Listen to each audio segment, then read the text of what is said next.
Hello and good evening to all of our lovely listeners, lurkers, and watchers. I hope you are all having a fantastic Wednesday night. I know I am because I'm here spending it with you. Happy Wednesday, my dear dust bunnies. I hope you are well. I hope you are taking time to take care of yourself, as it is oh so important to do so. We're going to be getting started with the show very soon, I promise, and we will also say hello to everybody. My dear Dust Bunny, if you have not yet had the chance to, for a single channel point, that's right, one tooth, you can say hi if you'd like to. But for the moment, I have to take my vitamin and my medication I just didn't take earlier.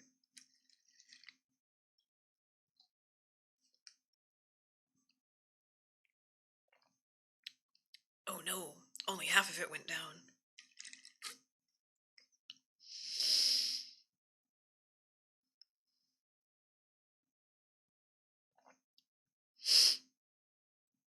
Uh-oh.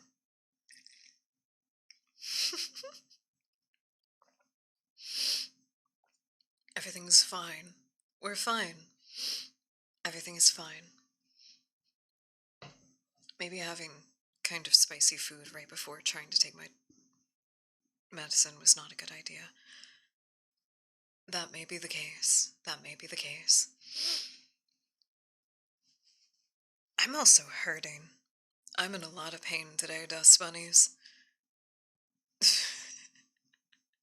my little softball cap should say, please have patience with me. I'm in pain and a little guy today.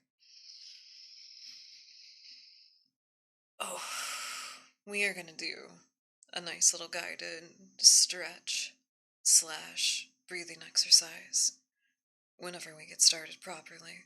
I hope that everybody is having a good day. As good as you can be. I have too many humps.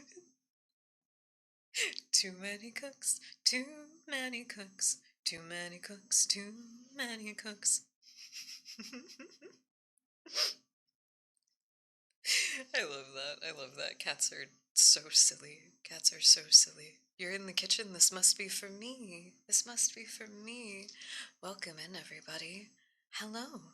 Happy Wednesday. I'm doing last minute tweaking. And I might be tweaking a little bit. Anxiety hits me like a rock sometimes, you know. We all get it. We all get it. I totally didn't exhaust myself by getting super hyper fixated into a particular project and not eat all day. I totally didn't do that. Don't do as I do, bunnies. Don't do it. Don't do it. Let me be the example. Don't do it. I'm in so much pain. I mopped half of the station. Half of the total area of the station. It's very clean. I also wiped down the walls, which it needed, both like dusting and, light fixtures, doorknobs, that kind of thing. I cleaned some windows. I am in so much pain. Pray for me. Pray for me. We'll get through it. But last minute to get your hi hellos in. Because hi, hello, and good evening, specifically to Nicholas. I hope you're having a lovely, lovely Wednesday night. Hi, hello to Lazy. I hope you're having a lovely, lovely Wednesday night. Hi, hello to Pig Out. I hope you're having a lovely, lovely Wednesday night. Hi, hello, TFM. I hope you're having a lovely, lovely Wednesday night. Hi, hello, Cruise-Nick, my darling. I hope you're having a lovely, lovely, lovely Wednesday night. And also, thank you for the 80 stream streak, Nicholas. I'm gonna throw up. Brother, I'm gonna throw up. What the hell? What the hell? What am I supposed to do about that? What the hell? Thank you for the reminder to stay hydrated, Fauna, and full self-care checklist we will. And thank you for the head pats. Hi, hello. Hi, hello, everyone. Are we digging it with the look of everything and the radio voice? Are we jamming with the vibes? I'm actually not supposed to be playing this music. We were supposed to switch over to something else, but Into the Depths of Self-Discovery by Akira Yamaoka is a pretty good fucking background track song. You should hear peaceful thunderstorms, rain, and a gently crackling fireplace.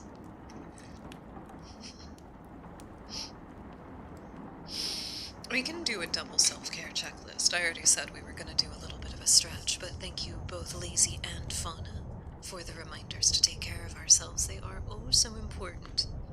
They are oh so important. Alright, let me catch up with everybody now. Where are you? Let me look at you. Where are you? Having both a good and shitty. Oh, well, I'm glad the good is overwhelming the bad. I'm glad for that, TFM. I'm sorry you're going through it this well, though. An enormous lore blocks. You're supposed to record like a deranged video of yourself just venting to a camera and then use a YouTube channel as a sort of like public diary sort of thing. That's what you should do. We should just lay out all of our miseries right in front of each other, bare, like tearing open our own chest cavities. We should do that. I think we should go back to that. There was a very interesting time of the internet where that was like the most prevalent quote-unquote content was just feeds of people's public diaries. It's fascinating, honestly. I kind of miss it. Nobody ever stops talking about Silent Hill soundtrack. Based as hell. They're based as hell, Fauna. Hell yeah. It's my go-to. It's my go-to. Though, Akira Yamaoka, very specifically working for the Silent Hill soundtracks, did not invent this particular style of music. I love the mellow lo-fi tracks that have developed since then.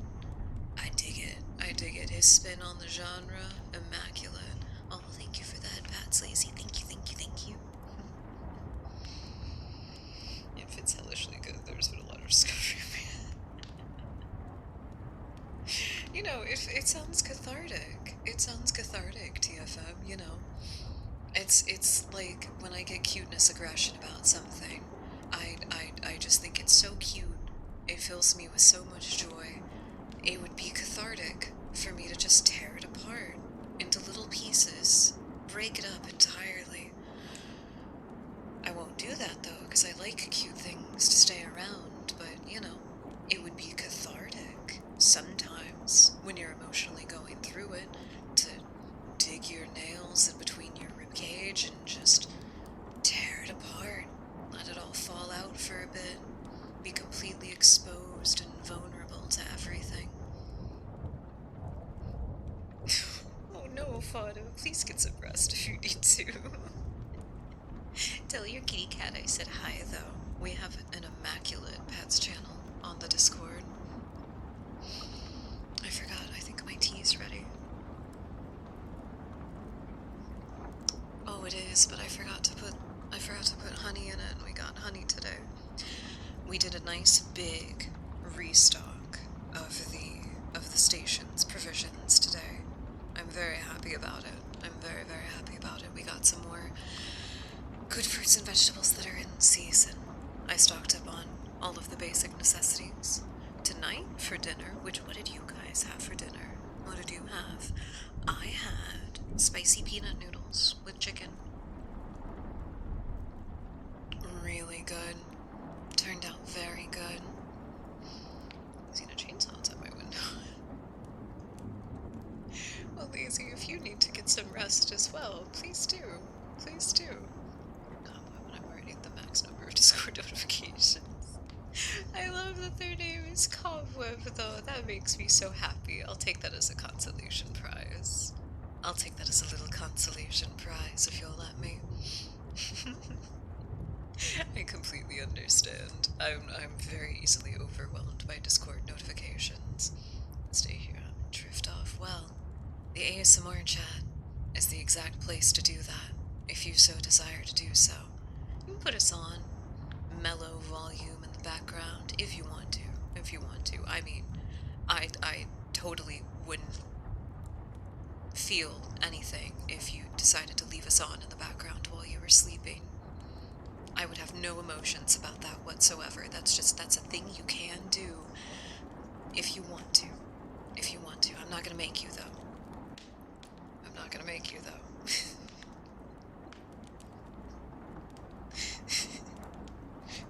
Oh, no. Oh, God.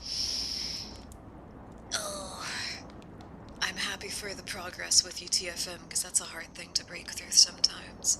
Don't be too hard on yourself about that, okay? I've been in some rough situations like that myself, and sometimes the spiraling can, you can blame yourself for a lot of things, but always remember, if you were the one being taken advantage of, you weren't the person doing anything wrong, you know? Be kind to yourself during this time, alright? I was the surrogate head pat receiver for TFM. I hope you feel the love. Welcome in, Cold-Bloodify. Hi, hello. I hope you're having a lovely, lovely Wednesday night. So, if you happened to read the title, or the stream announcement, it's not the notification, although I probably should start changing those each stream. If you were attentive, little bunny, you might have noticed that today is a very special day. As much as we like creepypastas around here, sometimes I get a little nervous about reading a very long format one. You know, we have a tendency to ramble. We like to talk to each other. We like to consult the tarot, the arcana by which the means of all which is revealed. I fucked that up so bad. You know, we like to get a little silly, so I like to make room in between stories, and sometimes if I'm just reading something all the way through, I might have a hard time finding the right places to stop, you know?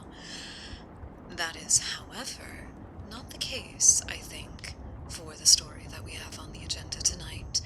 One of the most iconic stories ever posted to No Sleep to this day. I'm a search and rescue officer, and I have some stories to tell.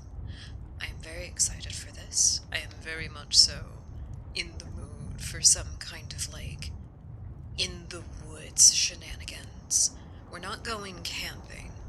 Not exactly. In context, you can think of it like this. This is your POV scenario for tonight's broadcast.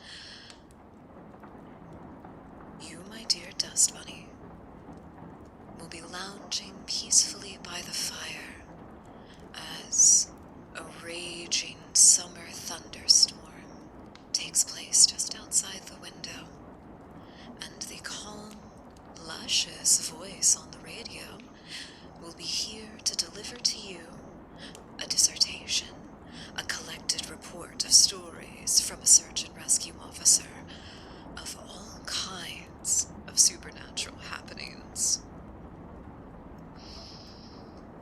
I'm very excited. I'm very excited for tonight. Well, even though it probably would. Oh, I'm very glad that you have that support group of your family there. I'm very happy for you. That's a very, very good thing to have in that kind of situation. Oh my goodness. Thank you for the stream streak, Cold-Bloodify 70. Not 70, 45. I can read. Okay, 4 and 7 are the same number. Not like literally, not mathematically, not like any kind of theory kind of thing. In my brain. In my weird brain. Does anybody else feel the same? Even about other numbers? 4 and 7 are the same number. Why are they the same number? But thank you for the 45 stream streak. I appreciate it. Absolute favorite. It's gonna be so good. I hope you guys are excited for it. But of course, we will be spending a little bit of peaceful time together at the start. I was about to say that you are allowed to request from the ASMR menu. Except it wasn't on the fucking screen for a second. I remember everything except for that. Okay. I have had a random little bit of misfortune today. I have been very unlucky, but also very lucky. You're the very best. Well, thank you. Welcome in. I hope you're having a lovely, lovely night. Thank you for the follow. Thank you. Time to get kidnapped in the woods. Don't get kidnapped by the monsters in the woods. It's the fuzzy man. The fuzzy man's gonna take you out of the woods and just... You'll be gone. You'll be gone. We'll never find you. We'll have no idea where you went. You'll get grabbed by the fuzzy man, or whatever insect men are out there in the woods. Are you just gonna walk up one of the stairs? Please don't. I'm so scared. Okay, aside from the fact that, yes, it's very uncanny, but, like, if you do actually find some kind of, like, weird staircase that looks like an art installation out in the woods, it might be. But also, please be careful, because things decay. I don't like the textures. You don't like the texture of the fuzzy man? God, that sucks, because he's gonna throw you over his shoulder. He's gonna fucking fireman carry you 500 miles into the wild. How is there 500 miles of wild? You're gone. You're gone. You've been gone. What kind of fuzzy is it, though? Because there's a few different kinds. There's, like, shag carpet fuzzy. There's kitty cat or fluffy dog fuzzy. Or, like, oh, like a dog that has, like, really curly hair. Like that kind of fuzzy. I picture he's, like, the texture of one of those old, like, fur-lined parkas, you know what I mean? That it's all kind of, like, gently matted together, just a little bit. Just a little bit.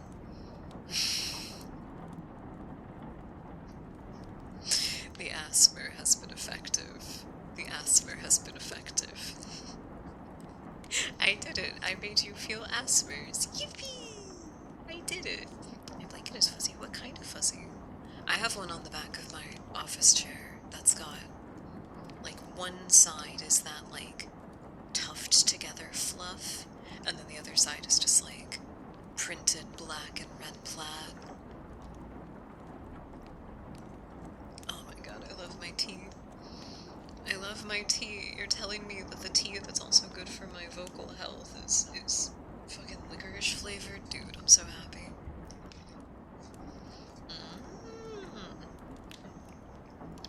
Well, I don't think you would feel like that, because that's like a particular texture that you get from, you know, synthetic or like plasticky fibers. You know what I mean?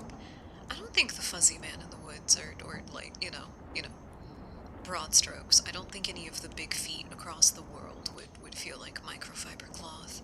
I feel like they would have, like, very soft fur, you know, like super thin hair. Oof. Oof, that is the worst, though. I'm gonna make myself uncomfortable for this one. It gets under my skin. I don't like a lot of hair being all over the place or, like, caked up in things or caught in the drain or anything like that. I don't like it, and I very specifically get nervous when it's really long black hair, because I've watched a lot of Japanese horror movies.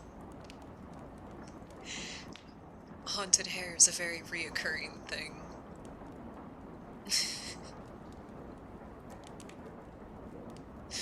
Just, if it gets, like, wrapped around anything, sometimes if it gets, like, built up in your laundry, it can, like, get into your clothes, you know, so you just have, like, a single thread of hair just, like, stuck.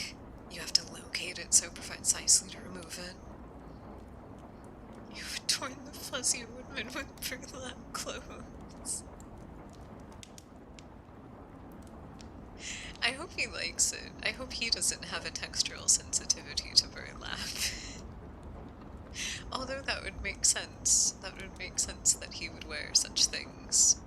I always thought it would be... I always think the image of Bigfoot wearing, like, the barrel, like, oh no, the destitute billionaire all of a sudden in old cartoons has to wear a barrel with little shoulder straps, you know?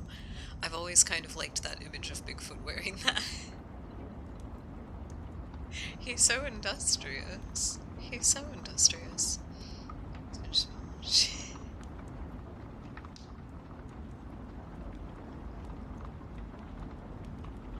Oh yeah, I meant that as a metaphor. I meant that as a metaphor. Although that scene does quite articulate my, discomfort with it. It does pretty accurately convey it. People are just gonna... yes, Cranberry's gonna get a whole chicken breast. She's gonna get a whole chicken breast. Ah, I assume not all at once. I assume all at once. You're doing a little bit of meal prep for Cranberry. I love the kitties. I love the kitties in the Discord. I love all of them. I love all of them, but Cranberry especially has a very cute little face. It's kind of rough side and smooth on the other side. Is it kind of like almost clumpy on the kind of rough side? Are the fibers like clumped together? I promised you recording obviously failed to deliver. Ah! Cranberry's gonna love it. Cranberry's gonna love it. I know she will. I know Corny would have too. I probably shouldn't scroll in the... I probably shouldn't scroll in the pets channel as much as I do. You can't stop me. We're in the walls right now. No, I just have a very similar blanket. I have a very similar blanket. Can everybody post their emotional support blankets / pillows in the girl failure support group? Would you do that for me? I think that would be lovely. I think that would be lovely. I have two technically. One of them is the cute Fallout 4 Nuka-Cola girl poster one. It's adorable. The other one is the one that I have on the back of my chair. It's just plaid, but I like it. Mine will make us all sad. The emotional support blanket? Pillow? Well, it's going in the girl failure support group chat anyway, so it's allowed to make us sad. That's kind of the whole point of that one, is like, we're allowed to feel. We're allowed to feel. We're not allowed to be crazy, but we're allowed to feel. Be crazy to people you know personally, you know? I think it's more healthy that way. I can't currently because I'm currently wrapped up in it. God damn it. Courses. I wanna see. I'll have to post a reminder in there after stream. Oh, it's so much cuter. I didn't think it wasn't gonna be cute, but that is so much cuter than I thought it was going to be. Oh no, my heart. I am equal parts heartbroken and heartwarmed. I am equal parts heartbroken and heartwarmed completely. My hands still hurt. I keep noticing it. Everything hurts so much, dust bunnies. I hope I sleep well tonight. I have such a hard time sleeping lately. I hope I sleep well tonight. I forgot we were gonna do like a stretch thing. I completely forgot. My friend sent me a picture of him starting to scare me.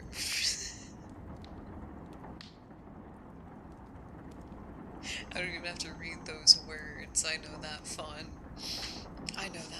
Instantly. That's so goofy. What was I just saying? I forgot. I was saying I needed to do something, didn't I? No, pain. That's what I said. Thank you for the self-care checklist, Lazy. I'm checking my posture as we speak.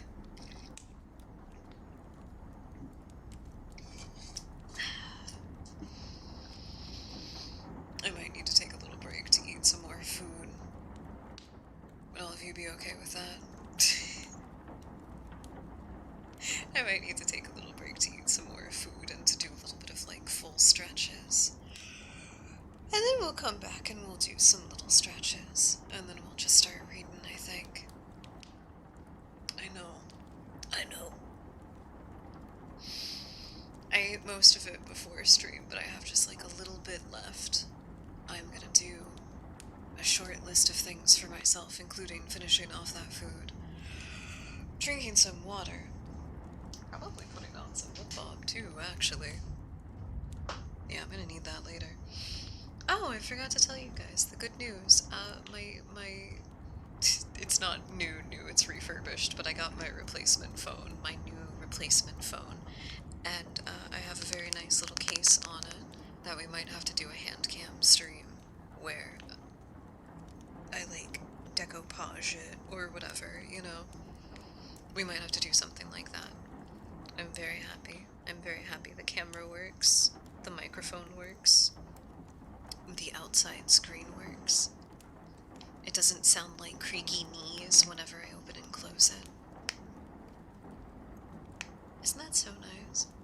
Isn't that so nice? I love it. Please.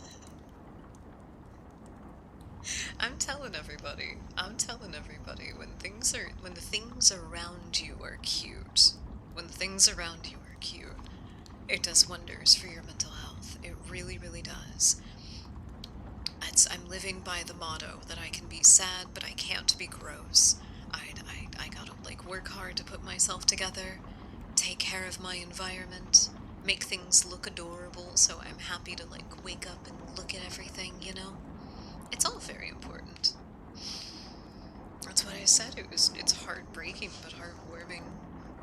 That's what I like about Memento Mori in that way. Specifically, like, you know, personal Memento Mori is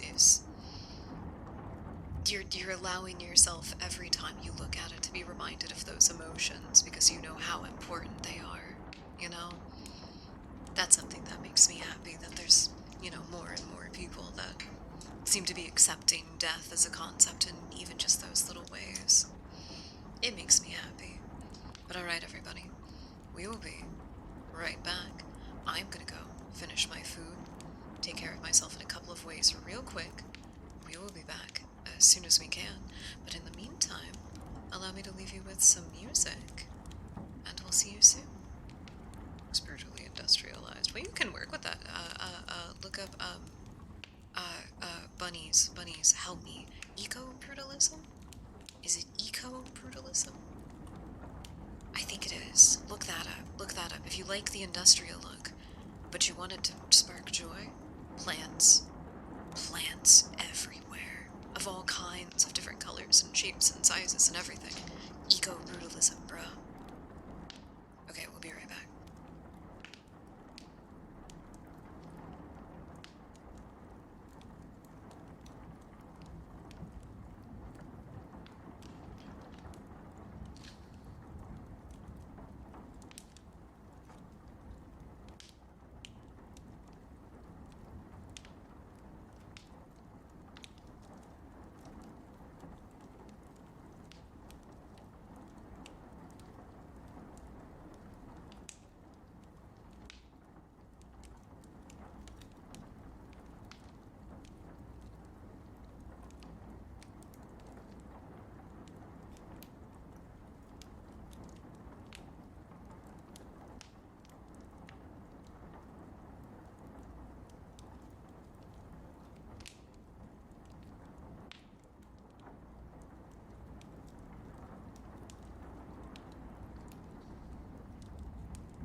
your dust bunnies. Dinner eaten. Self-cared. We are much better. We are much better. I also got myself a little glass of cherry juice as well, because it's very, very good for inflammation. I was reading the chat while we were away. I was keeping my tabs on all of you. I just happen. Oh, I hope more people can give themselves the self-care of expressing themselves. There's a lot of selves. Don't tell Freud. That's a lot of selves. I think it's important, though. Obviously, as somebody who finds themselves in a particular subculture due to fashion expression and media preference, I do think it is incredibly important for people to express themselves outwardly, whether it's decorating their environment or if you're more fashion inclined, doing stuff like that. At the very least, like, having clothes that make you feel good, you know? Tarnished, welcome in. Thank you for the posture check.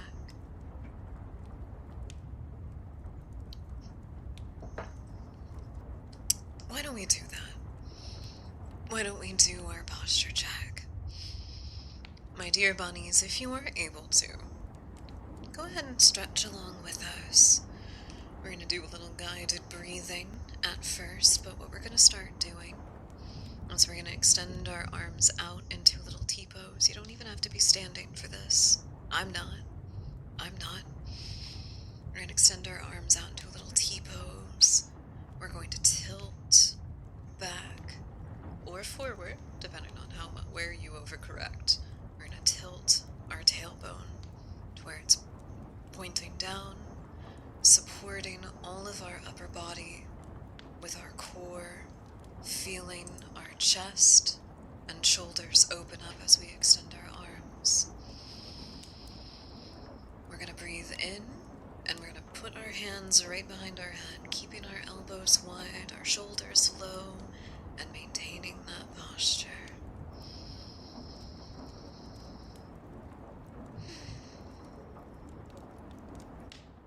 Breathing here for just a moment. Well, TFM, I am very happy for you. I'm very happy for you. I do know that this journey is not an easy one, by any means, and I'm happy you're doing it. You know, I hope maybe exposure to my weirdly aggressive method of mental health positivity has helped some amount, but even if not, if you got the inspiration from somewhere else, it still makes me very happy. It's a hell of a journey to go on.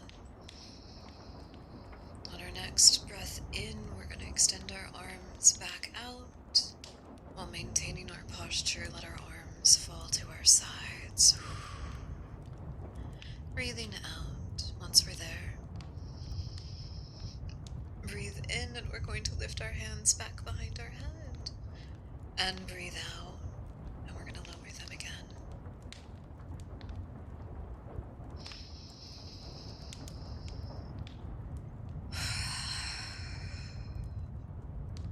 Lifting up and out.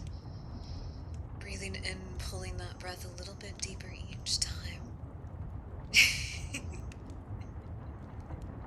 I'm glad. I realized I might be a little bit weird about things, but I did say that I'm mental health positive, and not that I'm a therapist, you know, both socially and intellectually. That makes me so proud. I love the idea that I could help people broaden their horizons intellectually. That makes me so happy.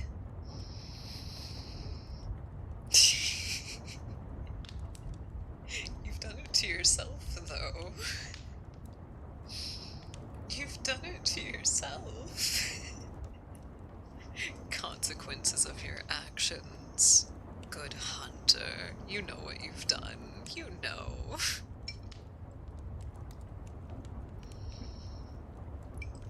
Come to a position of rest. Take a moment to hydrate.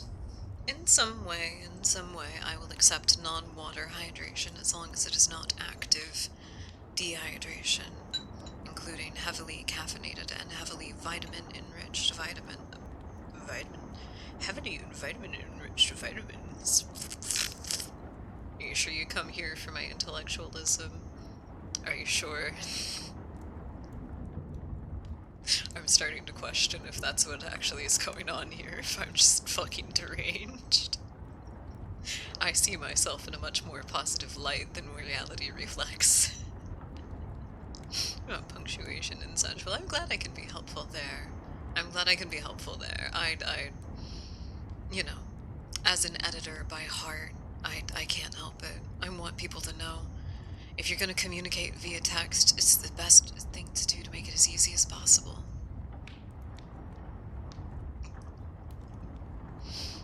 Another kitty making me feel better. Oh. I'm still happy about it. I'm still heartbroken and heart-filled about it. You know, what do I know, Tarnished? What do I know? What do I know, Tarnished? What of this wicked world and the wicked men that it keeps? What is it that I know? A lot of wisdom. You think so? You think so?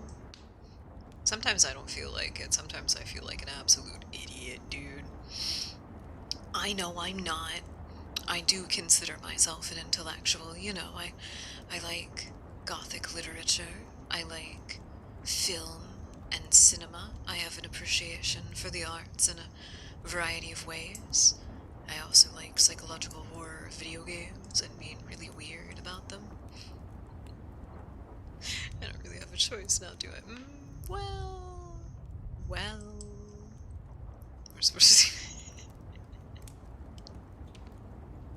It's just a little... Oh, wait, hold on. I know.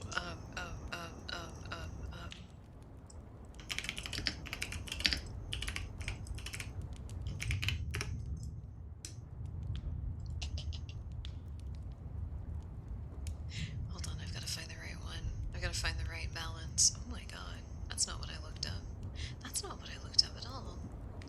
I looked up voice message emoticon because I wanted just like the ability to quick copy it, you know?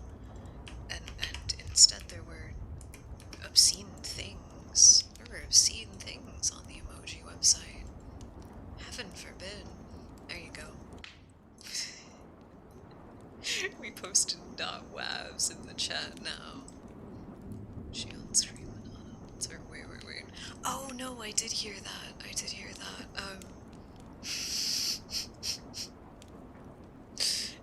I really do like that.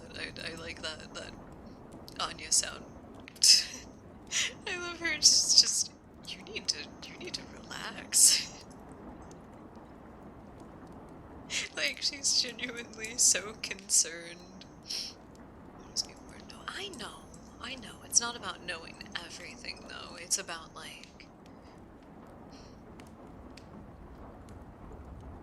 I can't say that I'm not a fool. I consider myself in the position of a court jester, given the opportunity. Not gesture, jester. I need to do some consonant warm-ups, apparently. You know, chest, God no. Okay, I get the idea. The idea is that you memorize hundreds and hundreds of different ways that the pieces can move in sequence to each other, and reactions to actions and patterns that can follow in different formulas. That's what playing chess is. If somebody genuinely wants to play chess with you, that's probably how they're going to play. Most people who do not know how to play chess will just kind of like action, reaction kind of thing, you know? There's no like future planning, there's no setting stuff up, which is kind of the whole point of chess. It's to make traps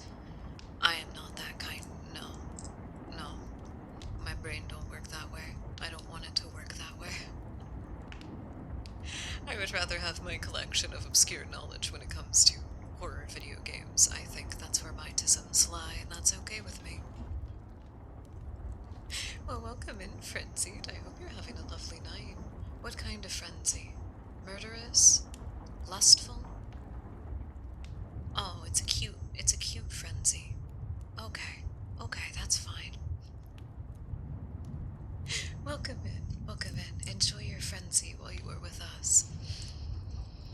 I was thinking about getting into the story fairly soon, but I remembered that there is an ad break coming up, so I think I will wait until after that at least.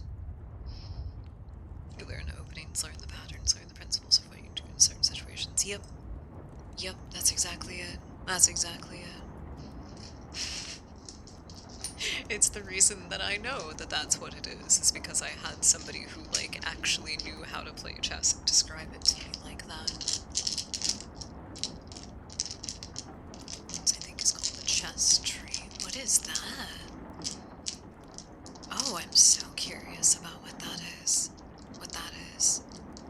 I'm having trouble today. I'm realizing that I'm having trouble today.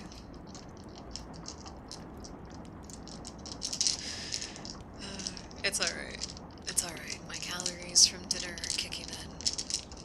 I should start to feel better. I won't be so distracted. I took my medicine.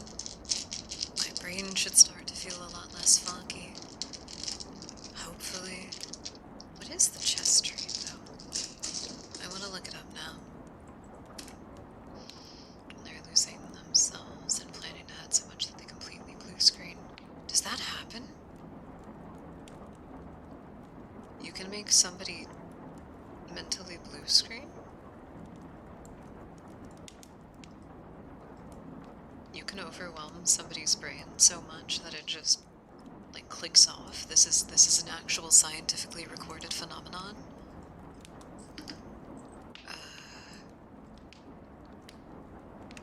All I'm getting is different, like, chess moves themselves. Or visualization tools. TFM, if you got an article, if you could so kindly, an article, there are things that I need to know about. Hi, hello, Reload, welcome in. I hope you're having a lovely night. I'm totally not collecting data about how to hypnotize people. Absolutely not. I may have picked up one of my favorite study pastimes again recently. There has been some surprising amount of revelations made in the realm of hypnotherapy fairly recently, specifically about how we record and how we monitor whether somebody is in a state of hypnosis or not, which obviously takes us closer and closer to proving that the phenomenon is in fact real under particular parameters, and everything is, you know, always learning more about that. That's when you plant upon. I have no idea. Oh. Thank you for the follow, Frenzied. I appreciate it. Thank you so much. Thank you for joining our community, and I hope you enjoy your time with us. I get a chess tree. That's what you get when you plant a pawn. Da-da-cha. It has happened to people, even Magnus Carlsen fell victim to it once, if I find it. Ooh, thank you. Please, I have to know. You're telling me that I can overload somebody's brain? Dude. If I have actual, like, you know, data on that, I might become insufferable. There is a statistically better option. There is such a thing as a romantic era of chess where you would sacrifice pieces. Now you see, that's how I would play. When I was in chess club for a very short time in high school, until all of the other boys in my class got really weird. I was in chess club for a very short period of time in high school, and that's how I played.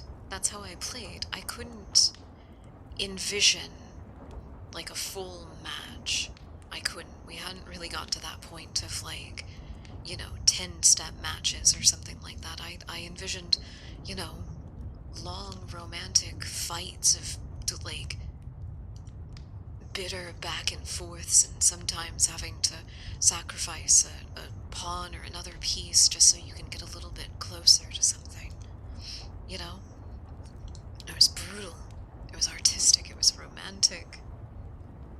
But then everybody who actually knew how to plan ahead and knew all the different moves and everything, wiped the floor with me, so I have never won a chess match in my life. Never ever. You consume some. Well, please do remember, if you have to get sleep, that's perfectly fine. If you have to hang out with us in stream, you can put us on in the background while you get the rest you need. Please remember to self-care, first and foremost. Our ads are almost here. Our ads are almost here, so I'm going to stretch again.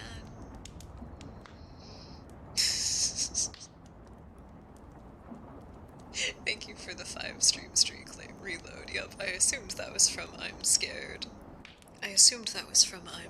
Mostly from the lack of apostrophe in I'm, but thank you for the stream streak. I do appreciate it. You found it! Oh, fuck yeah. Oh, fuck yeah.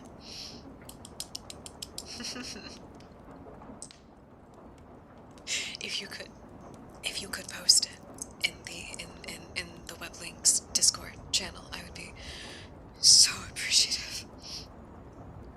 I might start hyperventilating.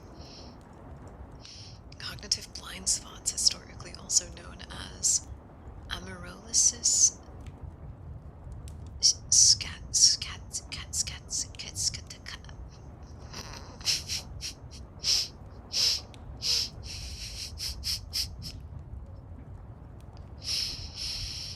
That's a nope.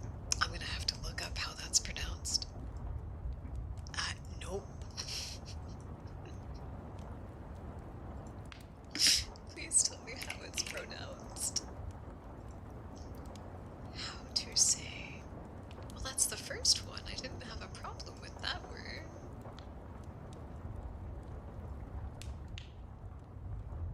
I didn't have a problem with that one.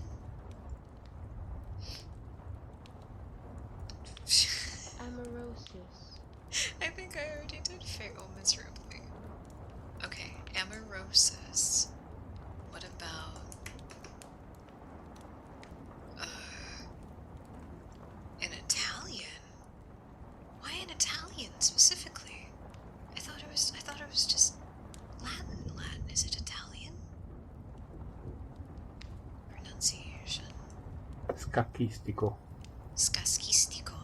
Scacchistico. Scaschischito. You know what? I was pretty close, all things considered. Amoralis casquischita. Chess blindness.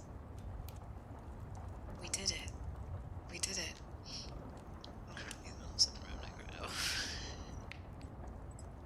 Oh, you poor dear. Oh, you poor dear. May the fight go well. May this be your last one. May you be able to rest, good hunter.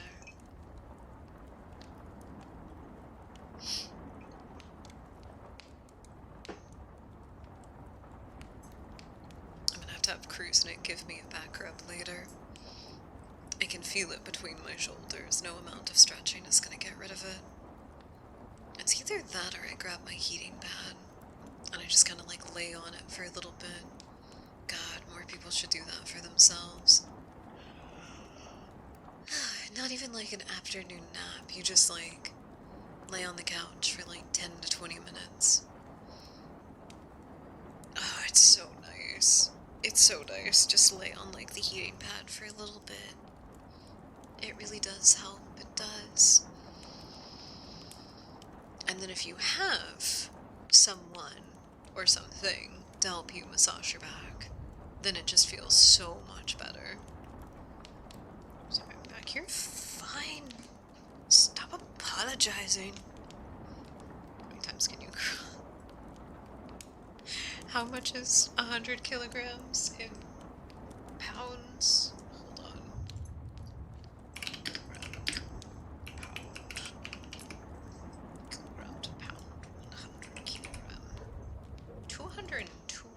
220 pounds. 220 pounds.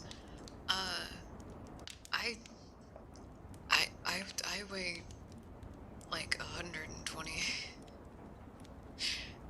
I do not have the physical ability to lift double me. So none.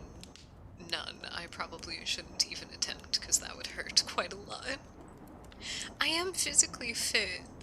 Krusnik said he noticed. Krusnik said he noticed that I looked very particularly like athletic, if that makes sense, because I was proud of some progress that I had made recently. I may have been flaunting a little bit in front of him, and he was like, "Yeah, you look athletic. You look like you have been working on your physical fitness." And I was like, "Oh, okay." I know the places where I exceed, though, are stamina and endurance, not raw lifting capabilities. Unfortunately. I'm trying to get there. I'm trying to get better at lifting.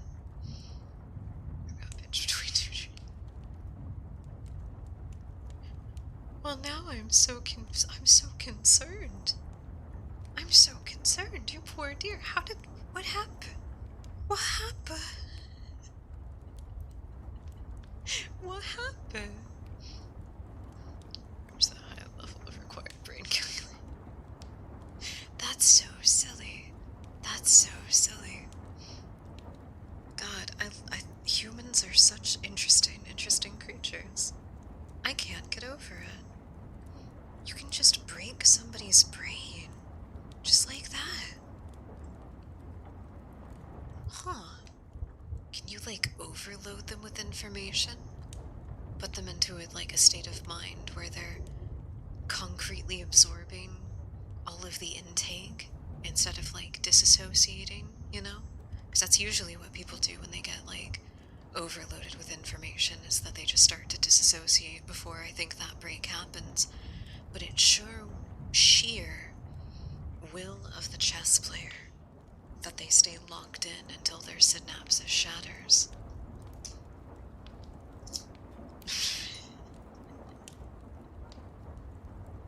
Just permanent nerve damage. I'm so sorry. I'm so sorry, poor dear. I got some. Not a whole lot, but I got some from exposure to the cold. You're not using chess to put people into chess. I said I was going to use chess. But also, like, isn't that just so... Isn't that just so, you know, like, romantic? You know? Let me put your brain in a situation for a second. What if... Hear me out. What if you're in a beautiful, dark academic college? There's rows of chessboards in the library, but it's a calm autumn day. Most of the classes are in session, but you walk in for your one free hour to spend studying when you notice, oh my, somebody is sitting at one of the chess tables. Are they waiting for someone to play a game with? Are they waiting for someone in particular, or just hoping that somebody comes along? And I mean, heaven forbid that they might also be very cute and very well dressed, since it's, you know, such an aesthetic, dark academic setting to everything, you know? You notice they have, like, a little bit of a natural shroud over their face, but those distinctive, gaunt features are just so intriguing. So you go up to them and you ask if that you can play a game with them. They invite you over. You start getting into it. There's no timer. You can take as long as you want with the game. But every time that they move their piece, you notice such a distinctive sound about how they put it down. The rhythm repeats over and over and over. And though the first few moves of the game seem slow and metered. It starts to pick up speed. You start to wonder, how far ahead can you think? What moves do they know that you don't? You begin to panic. The only consistent thing amongst the chessboard of ever-moving and shifting pieces is the sound. And to those... I hit the wrong button. Ignore that. Ignore that. I hit the wrong button. The only constant things of this scenario is the sound of the chess piece being put down and the eyes of the stranger, which just keep getting a little bit more bright with every move. And before you know it, you're so anxious because their eyes are peering deeper and deeper into you that your brain just shuts off and you're gone. I wonder what torrid things could occur while you were in such a susceptible state. Completely consensually, obviously, because this is the world of fiction. Clearly.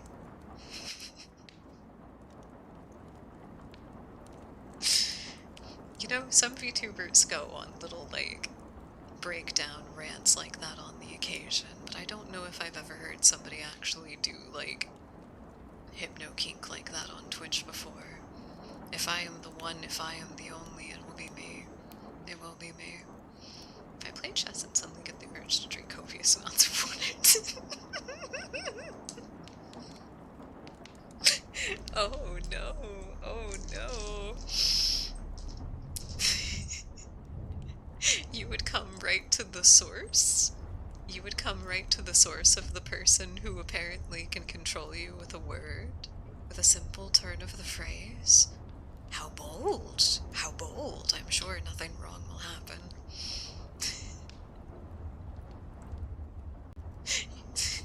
Oh my god, welcome in! Welcome in! I hope you're having a lovely, lovely night. Hi! I'm so sorry.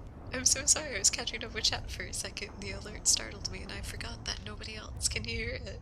But welcome in. Thank you for the raid. I hope you're having a lovely, lovely night. What'd you get up to? Did you have a good stream? Thank you for sharing your community with us. I'm so glad the raid came after whatever I just did. That's fine. Welcome in, everybody. My dear dust bunnies.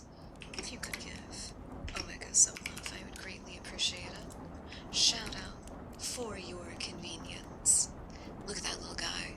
Look at that little hellion. Huffing and puffing all over the place. Jam your radios. What are you gonna do? You can't.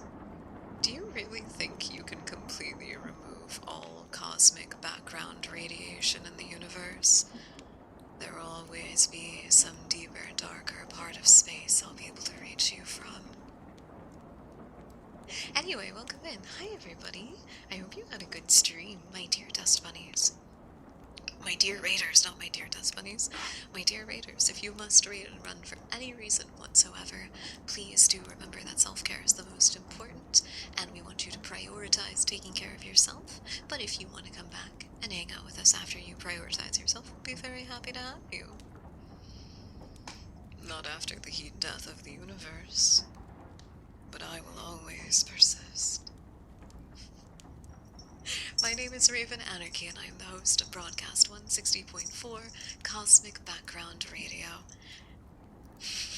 I take my lore very seriously.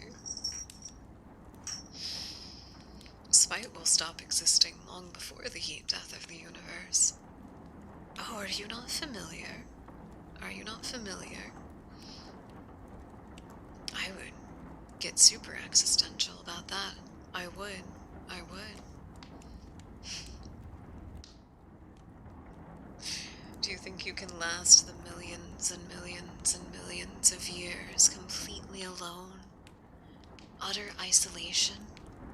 Would you even remember what you were so spiteful about? I think you would lose yourself long before, even if you were entirely immortal. There will be hundreds of billions of years silly little dust bunnies prance around until then. Oh, the poor dust bunny is delusional. The poor dust bunny is delusional. That's okay. That's okay. Wait. Hold on. Where are you? Where are you? That's not you. That's not you. That's not you. That's not you. That's not you. Where are you? That's me. That's tarnished. That's reload. There you are. There you are. Here, blow off some steam. Bunny space program. There you go. Well, as long as you're aware of it. As long as you're aware of it, that's not a bad thing, right?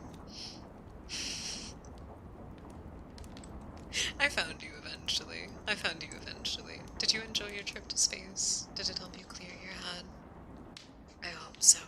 Kind reminder, my dear dust bunnies, to stay hydrated.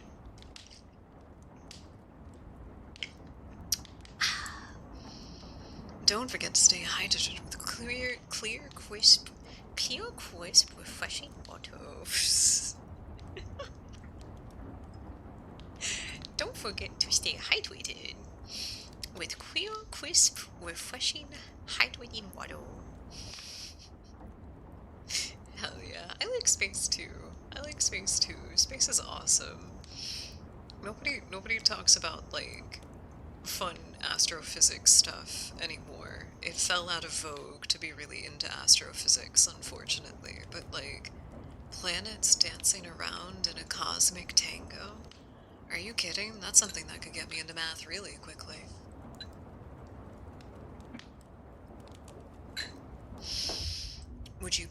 Would you go on, like, you know, you're certain to never return to Earth kind of first colonization mission somewhere? Would you do it? Well, aren't astronomy and astrophysics a little bit different from each other? Or are there just, like, different equations? Are they all just the same thing? Maybe I'm getting my wires crossed somewhere. Dude, planetary physics, though, is really cool. Planetary physics is really cool. Alright, are we ready to read a spooky story? My dear dust bunnies, are you ready? Are you ready?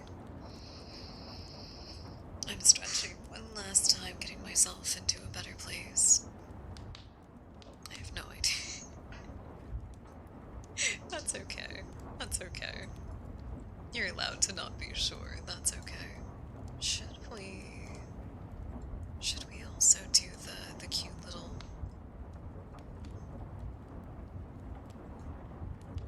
Yeah. God, I love it. I love how everything looks. I can't help it. This is what eats the fuck out of my GPU, is my filters, but it's so worth it. It's so worth it in the end.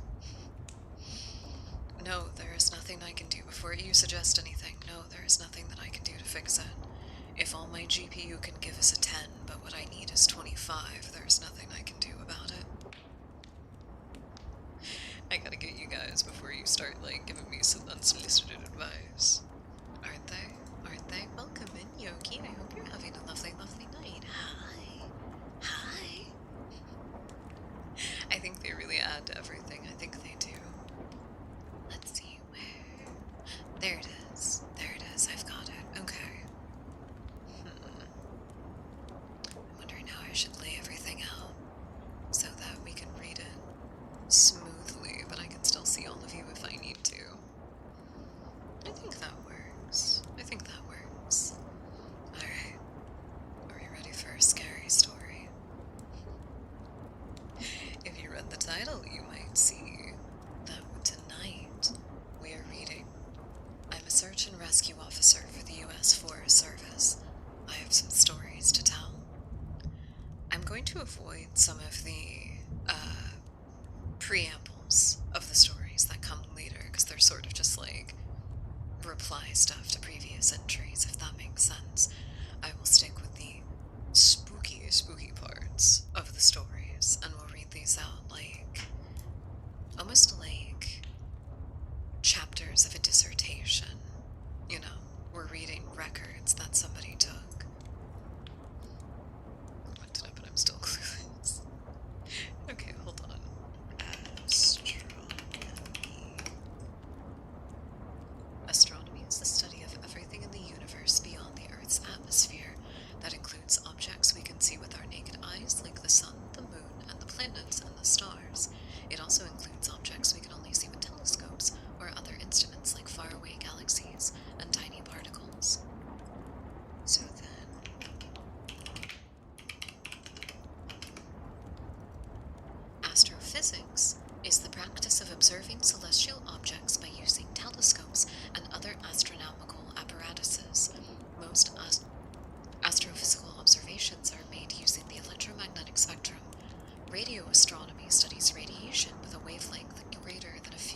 So, astronomy is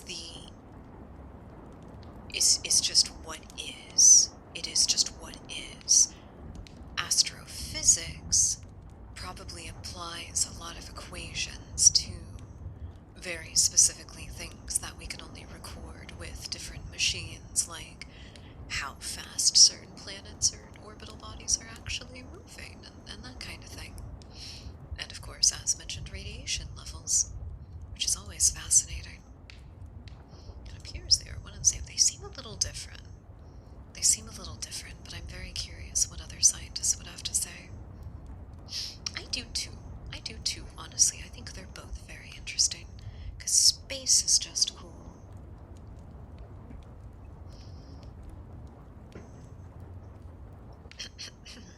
Oh wait, allow me to also link the story in chat for everybody, and I'll even pin it for you. There we go. Okay, I think that's everything. Posted to r/nosleep 11 years ago, Tuesday, August 25th, 2015. I'm a search and rescue officer for the U.S. Forest Service, and I have some stories to tell. I like the moon. I like moons the most. I think it's fun that just like a little bit of space debris just kind of got really close to a planet and was like, I'll hang out here for a while. You know? It's like our little buddy. But for me, I personify the moon as a beautiful woman, and she is my wife, so.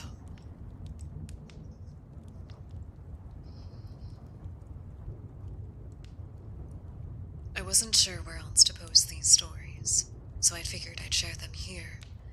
I've been an SAR officer for a few years now, and along the way I've seen some things that I think you guys will find interesting. I have a pretty good track record for finding missing people. Most of the time, they just wander off the path or slip down a small cliff, and they can't find their way back. The majority of them have heard the old stay where you are thing, and they don't wander far. But I've had 2 cases where that didn't happen. Both bother me a lot, and I use them as motivation to search even harder on the missing persons cases I get called on. The first was a little boy who was out berry picking with his parents. He and his sister were together, and both of them went missing around the same time. Their parents lost sight of them for a few seconds, and in that time, both the kids apparently wandered off. When their parents couldn't find them, they called us, and we came out to search the area. We found the daughter pretty quickly, and when we asked where the brother was, she told us that he had been taken away by the bear man. She said he gave her berries and told her to stay quiet, that he wanted to play with her brother for a while. The last she saw of her brother was riding in the shoulders of the bear man, and he seemed calm. Of course, our first thought was abduction, but we never found a trace of another human being in that area. The little girl was also insistent that he wasn't a normal man, but that he was tall and covered with hair, like a bear, and that he had a weird face. We searched that area for weeks. It was one of the longest calls I've ever been on, but we never found a single trace of that kid. The other was a young woman who was out hiking with her mother and grandpa. According to the mother, her daughter had climbed up a tree to get a better view of the forest, and she never came back down. They waited at the base of the tree for hours, calling out to her before they called for help. Again, we searched everywhere. We never found any trace of her. I have no idea where she could have possibly gone, because neither her or her grandfather ever saw her come down. A few times I've been out searching on my own with a canine. They've tried to lead me up straight cliffs. Not hills, not even rock faces, just straight, sheer cliffs with no possible handholds. It's always baffling. In those cases, we usually find the person on the other side of the cliff, or miles and miles away from where the canine led us. I'm sure there's an explanation, but it's still so strange.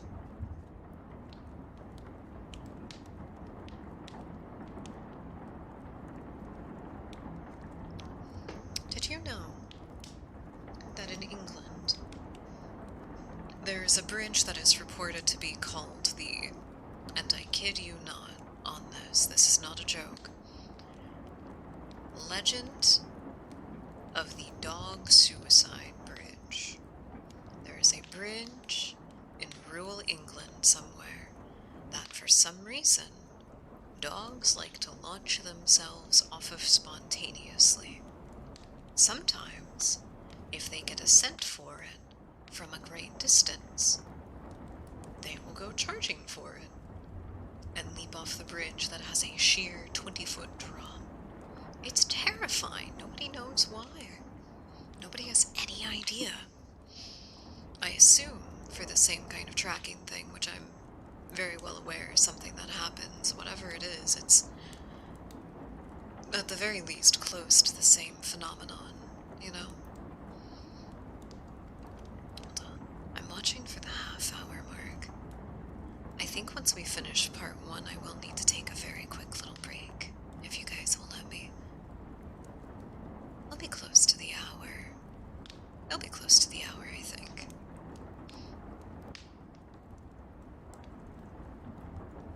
One particularly sad case involved the recovery of a body. A 9-year-old girl fell down an embankment and got impaled on a dead tree at the base. It was a complete freak accident, but I'll never forget the sound her mother made when we told her what had happened. She saw the body bag being loaded into the ambulance, and she let out the most haunting, heartbroken wail I've ever heard. It was like her whole life was crashing down around her, and a part of her died with her daughter. I heard from another SAR officer that she killed herself a few weeks after it happened. She couldn't live with the loss. Completely understandable. Completely understandable. Always prioritize yourself. And if for any reason my performance is one that does not jive with you on a particular day, please know that that is okay. I will always prefer you prioritize yourself. Just as a kind reminder, this is a horror broadcast. I usually am trying to scare you guys or make a very spooky atmosphere. If for any reason that's not your jam, don't feel bad about that, okay? I like making people feel unnerved. Good night, TFM. You take care of yourself, okay? Thank you. I'm glad that it's effective. But you take care of yourself, okay? Get a snack or something. For me. Get a little snack for me.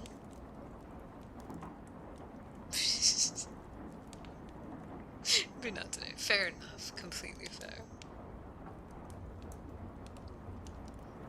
You should still get a snack, though, because you deserve it. I don't care what anybody or anything says. You deserve a snack. Everybody does.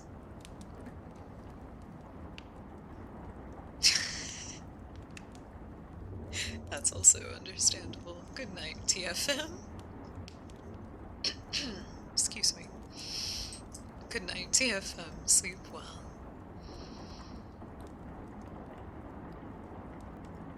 I was teamed up with another SAR officer because we'd received reports of bears in the area.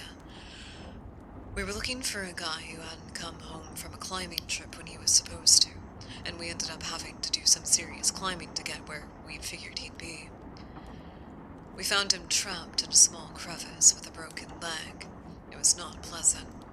He had been there for almost 2 days, and his leg was obviously infected. Excuse me. We were able to get him into the chopper, and I heard one of the EMTs that the guy was absolutely inconsolable. He kept talking about how he'd been doing fine, and when he'd gotten to the top of the climb, a man had been there. He said the guy had no climbing equipment, and he was wearing a parka and ski pants. He walked up to the guy, and when he turned around, he said that the man had no face. It was just blanked. He freaked out and ended up trying to get off the mountain too fast, which is why he had fallen.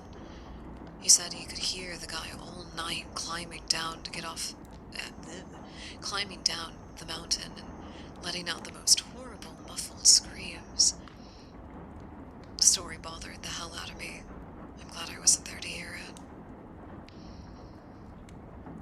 One of the scariest things that's ever happened to me in the search for a young woman who had gotten separated from her hiking group. We were out until late that night because the dogs had picked up her scent. When we found her, she was curled up under a large rotten log. She was missing her shoes and pack, and she was clearly in shock. She didn't have any injuries, but we were able to get her to walk with us back to base ops. Along the way, she kept looking behind us and asking why the big man with black eyes was following us. We couldn't see anyone, so we just wrote it off as some weird symptom of shock. But the closer we got to base, the more agitated the woman got. She kept asking me to tell him to stop making faces at her. At some point, she stopped and turned around and just started yelling into the forest, saying that she wanted him to leave her alone. She wasn't going to go with him, and that she wouldn't give us to him. We finally got her to keep moving, but we started hearing these weird noises coming from all around us. It was almost like coughing, but more rhythmic and deep. It was almost insect-like. I don't know how else to describe it. When we were within the sight of base ops, the woman turns to me. Her eyes are about as wide as I can imagine a human could open them. She touches my shoulders and says, "He says to tell you to speed up. He doesn't like looking at the scar on your neck." I have a very small scar on the base of my neck, but it's mostly hidden under the collar. I have no idea how this woman saw it. Right after she says it, I hear that weird coughing in my right ear. I just about jumped out of my skin. I hustled her to ops, trying not to show how freaked out I was, but I have to say I was really happy when we left the area that night. Welcome in, Fable Phoenix. Thank you so much for the follow. I appreciate it. I hope you're having a lovely, lovely night with us. We are currently reading part 1, and we're about to finish it, actually. We are currently reading part 1 of an r/no sleep story. I'm a search and rescue officer for the Forest Service. We've got one more little chunk to part 1.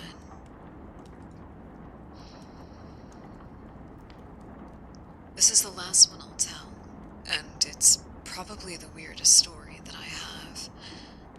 Now, I don't know if it's true for every SAR unit, but in mine, it's a sort of unspoken, regular thing we run into. You could try to ask about it with other SAR officers, but even if they know what you're talking about, they probably won't say anything about it. We've been told not to talk about it with our superiors, and at this point, we've all gotten so used to it that it just doesn't even seem weird anymore.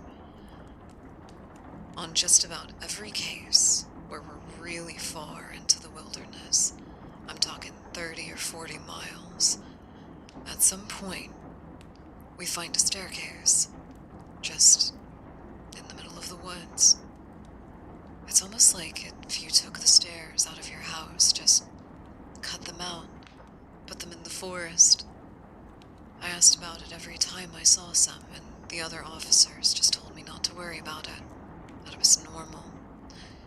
Everyone I asked said the same thing.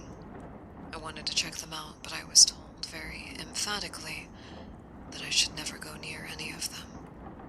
I just sort of ignore them now when I run into them because it happens so frequently. That was the last story of part 1. I think there's 5 parts altogether, and they all get a little bit longer after this. Let me see. Part 4. Part 5. Oh god. Part 5 has a not safe for work warning on it. There is part 6. There's another not safe for work warning on that one. Uh-oh. Uh-oh. Part 7. Part 7 does not have a not safe for work warning. And then there's part 8. Okay, there's 8 parts altogether.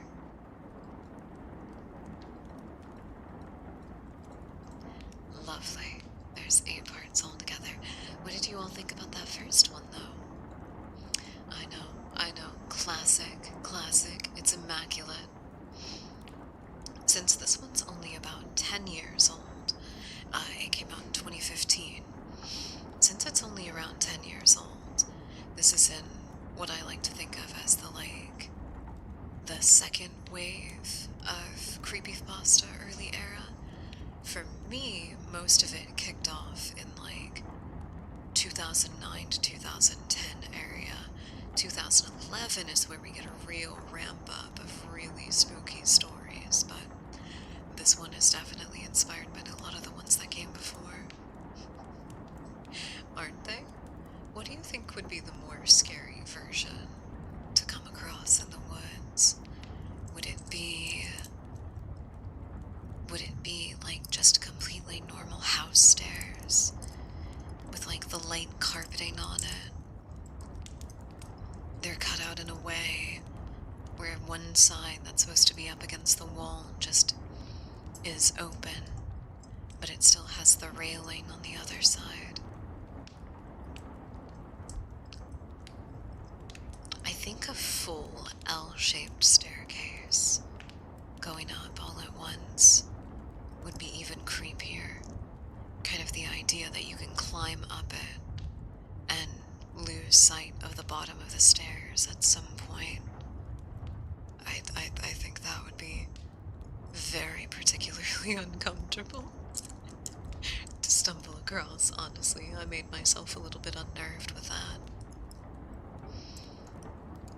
Sometimes I do think of just the solid concrete stairs, like it's supposed to be a part of some big campus of some kind. There's a rim of black concrete that goes around on either side to conceal it in, or just a completely removed from a parking garage kind of concrete staircase. I think a ironwork spiral staircase would be particularly scary too. Welcome in now, Charo. I hope you're having a lovely, lovely night. Should I just say Charo for short? Or if you have something else particular to be called, feel free to let me know. But welcome in. I hope you're having a lovely, lovely night with us. Tonight is our horror ASMR broadcast, so we are enjoying some very scary stories. We are reading excerpts from the Search and Rescue series of No Sleeps. I might take a very short break here, right on the hour, so I do apologize, but I do hope that everybody takes the time to take care of themselves, as it is oh so important to do so. I'm gonna do some deep breathing before we leave off on break.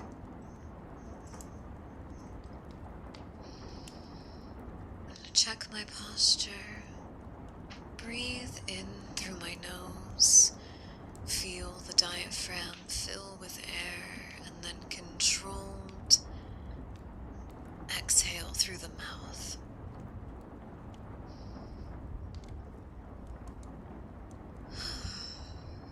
Oh, welcome home from work, says the silly little lady that lives in your computer. We're doing good. Thank you for asking.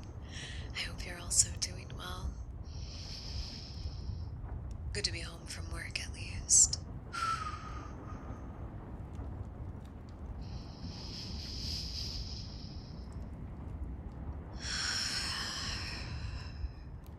I'm gonna do a little stretch.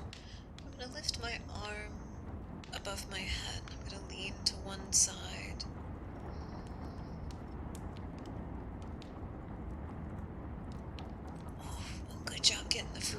mean, hell yeah, I hope the gym goes well. I'm leaning to the other side now, if you couldn't tell. Oh, that feels better. That feels better. I hope I don't roll over my foot again. The last time I had a really good stretch on stream, I rolled over my foot immediately afterward.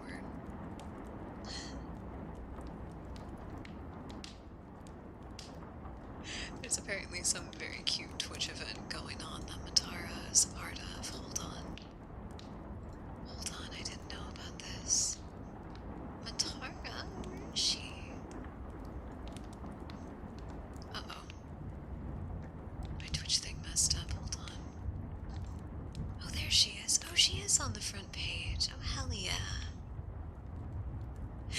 Awesome cockroach lady. Oh, that is the worst. That is the worst. There are a couple of vitamins that might indicate that you need to get a little bit more of in your diet. Potassium is a big one. Potassium is a big one that can cause cramps if you don't have enough of it in your body consistently. That's why bananas are so good for you. They're so high in radioactive potassium.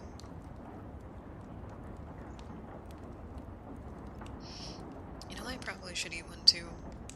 My muscles are currently screaming at me.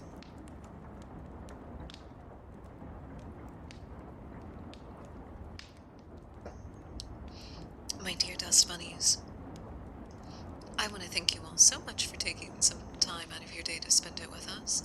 I do greatly, greatly appreciate it. I hope you are enjoying your time. We are going to take a nice little break for the sake of self-care, and when we come back, we are going to read more Search and Rescue Officer. I do hope that you take the time to take care of yourself, as it is oh so important to do so. We will see you soon, and until then, enjoy the music.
Welcome back, dear Dust Bunnies. You are currently listening to Pulsating Ambience by Akira Yamaoka.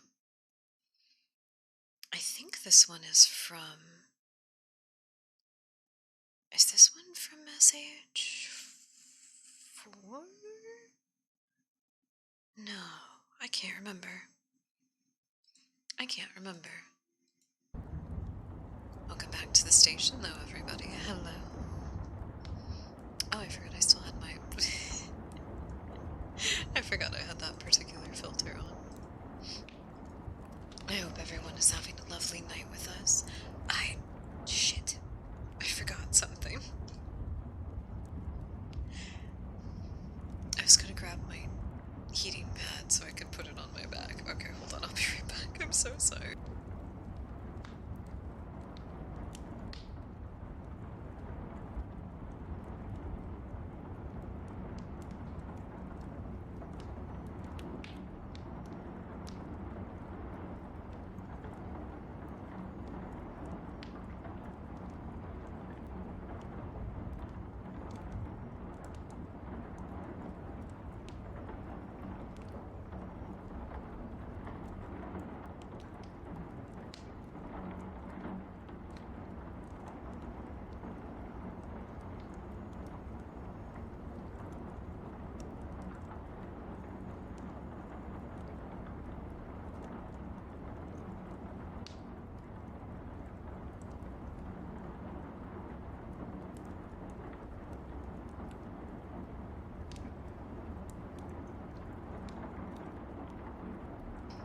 Okay, we're back properly. I'm so sorry. I'm so sorry about that. But welcome back to your Dust Bunnies. Hi. I also forgot to put my rings back on. I like the little jingling sound that they all make together. Wait, did I have it? Yeah, that's how it was. Welcome back, everybody. Welcome back. Is our backtrack a little too loud?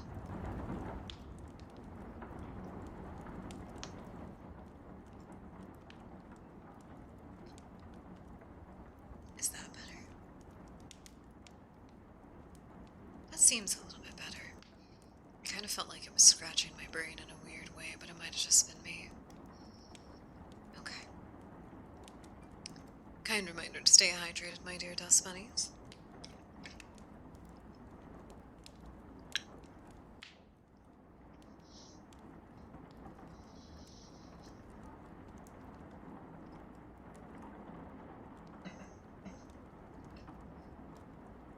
And I think it's time that we read part 2 of I'm a Search and Rescue Officer.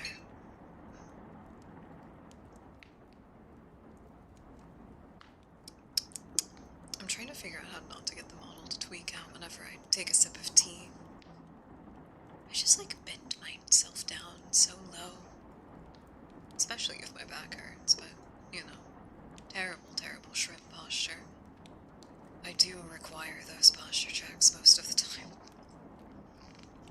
I really do. Okay, actually. Every chronically ill girlie needs her emotional support heating pad. We should also start making them much higher quality. Laha, welcome in. I hope you're having a lovely night. Who are we throwing bricks at tonight? Surely it's not me. I'm here to tell you scary stories. You wouldn't want to throw a brick at the person telling you scary stories. But why? What did I do? I'm reading you scary stories. What did I do?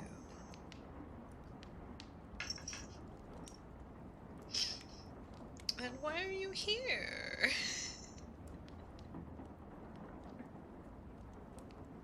You can't be mad at me. That's what I do, is I tell scary stories. I would want a scary game that tells a story. Well. I guess technically that will be Cult of the Lamb on Friday. Technically, I do want to play some more, like, really scary stuff with everybody. Like Outlast. I don't know if... I don't know if it's gonna run with everything, though. I have no debt, you silly little shark. I have no debt. Debt doesn't exist in nowhere, thankfully.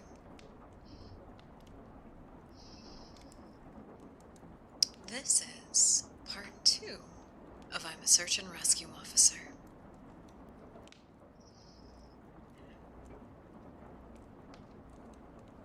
As far as missing persons go, I'd say about half the calls I get are related to that. The others are rescue calls. People who fall down cliffs and hurt themselves, get injured by fire. You wouldn't believe how often this happens. Mostly drunk kids. Or they get bitten or stung by animals or insects. We're a tight team, and we have veterans who are excellent at finding signs of lost people. That's what makes these cases where we never find any trace of them so frustrating.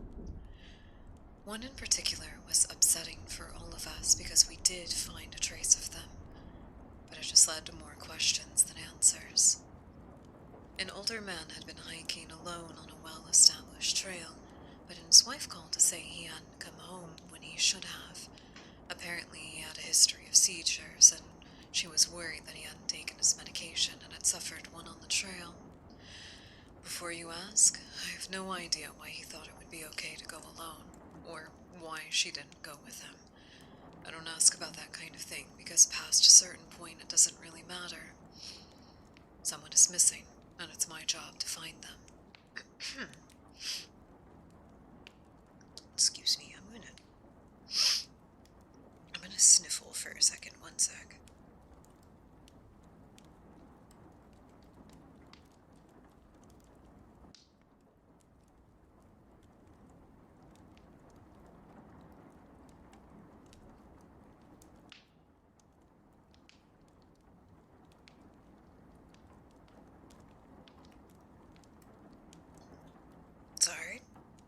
Sorry about that. Excuse.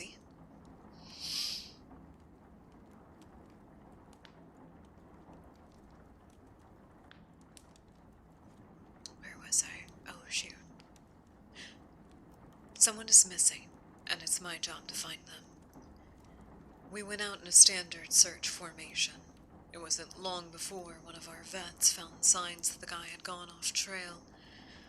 We grouped up and followed him, spreading out in a fan to make sure we covered as much ground as possible. Suddenly a call comes over the radio telling us to head back to the vet's location, and we come right away. Because this usually means that the missing person is injured, and we need a full team to get them out safely. We meet back up, and the vet is just standing there at the base of the tree with his hands on the sides of his head. I ask my buddy what's going on, and he points into the branches of the tree. I almost couldn't believe what I was seeing, but there's a walking stick dangling from a branch at least 30 feet off the ground. The little strap thing on the handle has been looped onto one of the branches, and it's just hanging there. There's no way the guy could have tossed it up that far, and we don't see any other signs that he's still in the area. We call up into the tree, and it's obvious that no one's in it. We all just sort of left, scratching our heads. We keep searching for the guy, but we never find him. Even bring our canines out, but they lose scent long before the tree. Eventually, the search is called off because there are other calls we have to attend to, and past a certain point, there isn't much that we can do. The guy's wife called us every day for months asking if we'd found her husband. It was heartbreaking to hear her get more and more hopeless each time. I'm not sure why this call in particular was so upsetting, but I think it was just the sheer improbability of it. That, and the questions that were raised. How the hell had this guy's cane ended up there? Did someone kill him and toss him up there as a weird trophy? We did our best to find him, but it was almost like a taunt. We still talk about it from time to time.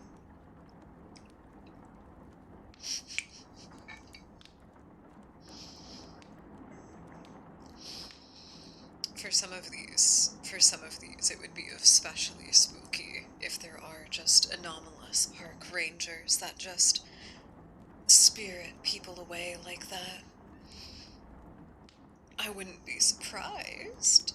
Granted, you know, evil people will always look for a little place to work themselves into that they can covertly do their evil, but I'm going to hope that it's not that prevalent of a thing. Supposedly, the rate of serial killers has gone down. What was it? It was like 70%? No, wait, what was it? What was the actual? Hold on. Since the 70s.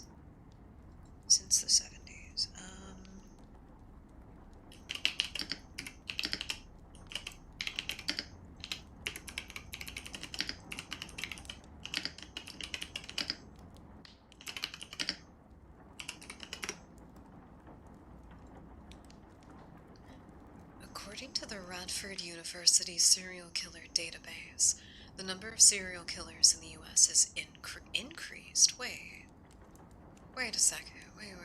That's contradictory to... Wait. It increased by a factor of 10 between the 1940s and the 1970s. Okay. Just as quickly as it emerged, it dissipated by the 2010s. The number of serial killers had crashed 80% from its peak. Okay, that's right. That's right. I was like, wait a second. Okay, so the actual chart, and this is really fascinating, because it was in the 70s that we got rid of lead in gasoline, and the overall lead percentage in the atmosphere decreased pretty intensely. Early 1900s, 27, 1910s, 31, 1920s, 24, 1930s, 28, 1940s, 23, 1950s, 34, 1960s, 93, and the 1970s was 286 serial killers. 1980s, 259. 1990s, 198. 2000s. I just got a text message. 2000s, 112. And 2010s, only 42. Isn't that wild? Oh, shoot, we're on an ad break. Well, I don't want to take a break just yet.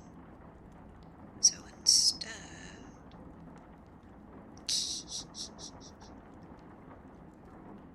I'm going to check the silly little notifications that I have on my phone. I get to use my old phone as my tracker, and I get to use my replacement one that actually works, like, during stream to do stuff to make things easier. Isn't that awesome? I'm very happy about it. I was getting really stressed out since my last one broke so thoroughly. It broke so much that it couldn't receive signal. Just completely broke.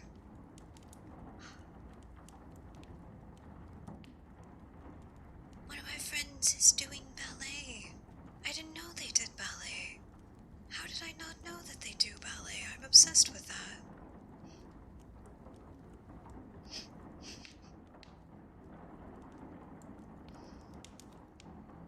I think it's okay for me to consider myself a little bit of a intellectual, a bit of a nerd. I like classical music. I like reading books. I like ballet and musicals and plays and operas and stuff like that. I think it's okay for me to be a little bit of a nerdy intellectual. Howdy, Wobbles. I hope... Wait. Sorry. No. Hold on. Oh, well, welcome in, Plaga. I hope you're also having a good night. Hold on.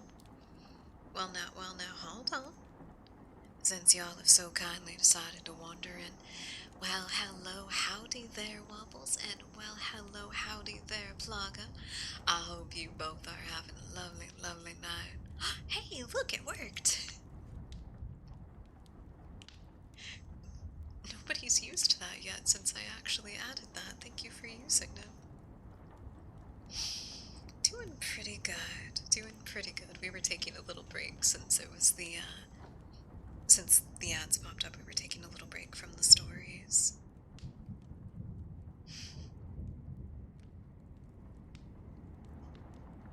Yogi, you have been following for 8 months, 8 days, 16 hours, and 57 minutes. Holy brother.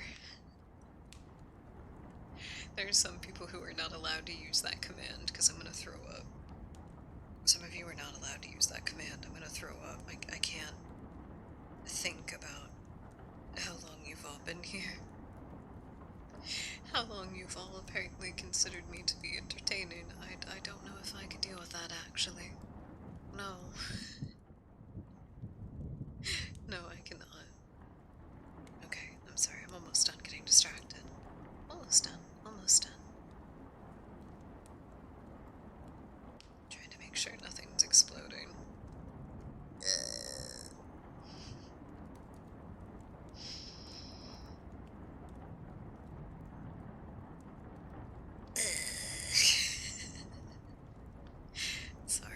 Sorry. Okay.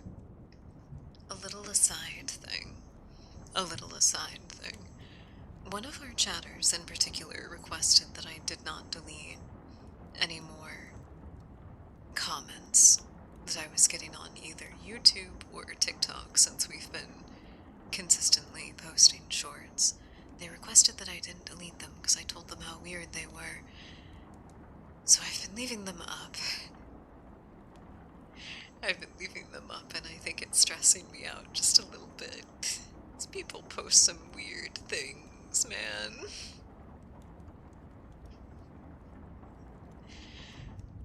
I can't say it's limited to one place either. It's everywhere.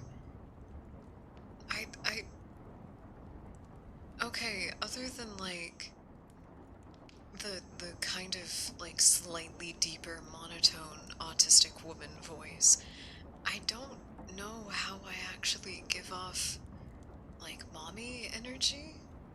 I don't know why everybody defaults to that. I really wish they wouldn't. I really wish they wouldn't. I don't know. I feel like it would be more respectful if they just called me mother instead. Welcome in first. I hope you're having a lovely, lovely night. It happens both on YouTube and on TikTok though. It's not just one place, it's not limited. But then it's weird, like everybody who comes in on Twitch for some reason thinks like the exact opposite, which I never understand. Maybe it is just projection. In a new quest. I did hear that Warframe got a really big update. Hell yeah. I hope everybody's having fun with it. I played it for a very short period of time because I wasn't able to play it with my friends, and I did like fishing, but I didn't want to fish alone. I wanted other people to fish with me. That's what made it really, really fun, honestly. I don't know. I don't even know if it's projection. I've been told by one of my friends that I have a very, like, nurturing energy to me that she also said was very motherly.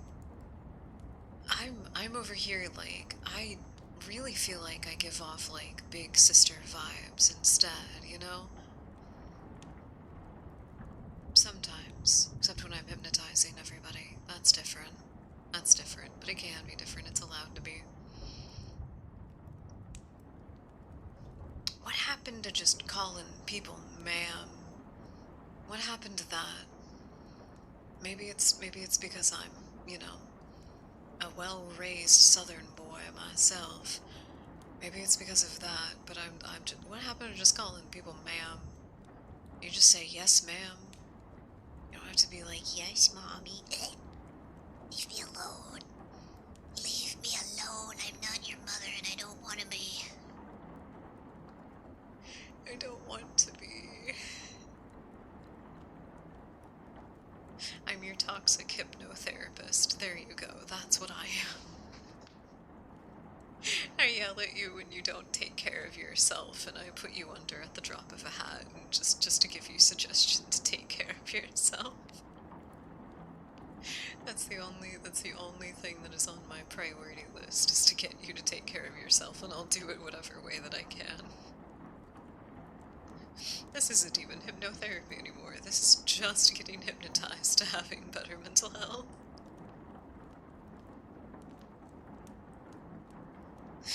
If you guys aren't against it, I'm not. I'm not. Oh, man. Okay, the heating pad on my back was a good idea. It's encouraging me to sit up straight, so, like, my full spine sits into it, you know? Oh, it feels lovely. It feels lovely. Oof. And I got a really good neck crack out of it. Hell yeah. Okay, let me adjust a little bit, just a little bit. And then we're going to read the next chunk. We didn't even get through part 2. It is much longer than the first one.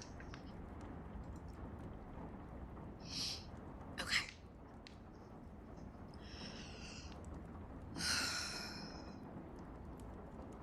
Kind reminder to stay hydrated, to breathe.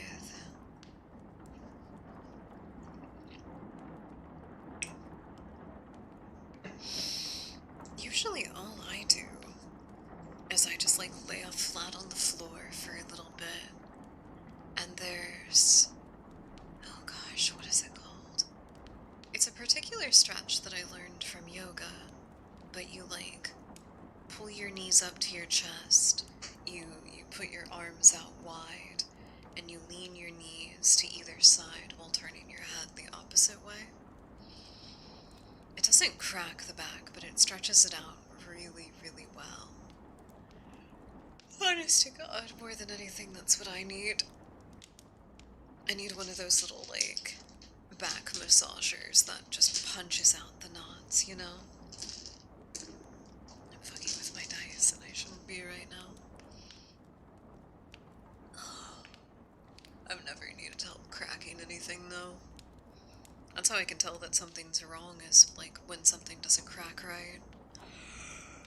It's usually a sign that I've overextended, or there's, like, inflammation gunked up everywhere. You know what I mean? Alas, Tor King, welcome in. I hope you're having a lovely night. What does your name mean? I'm so sorry. I'm so curious. But welcome in. I hope you're having a lovely, lovely Wednesday night with us. At first I thought it was going to be like, alas, poor Yorick, I knew him well. Alas, alas. Okay, I'm ready to continue with the scary stories.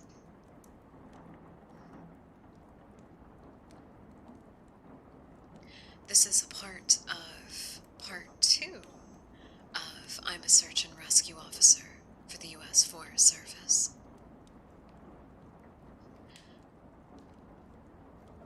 Missing kids are the most heartbreaking.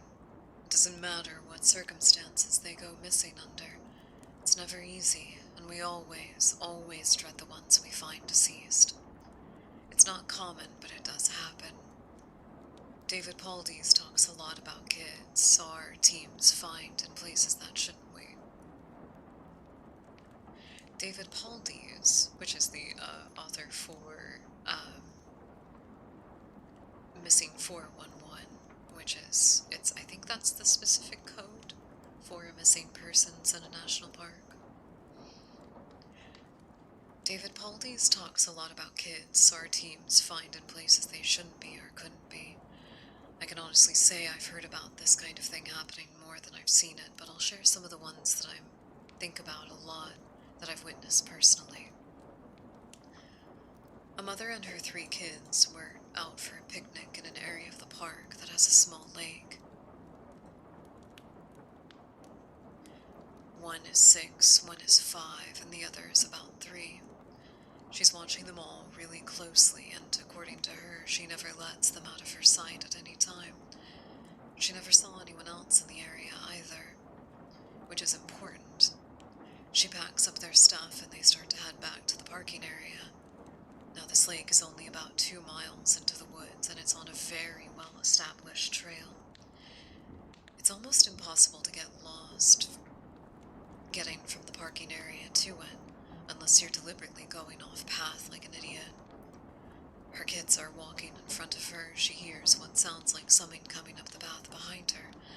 She turns around, and in the 4 or so seconds she's not looking, the 5-year-old vanishes.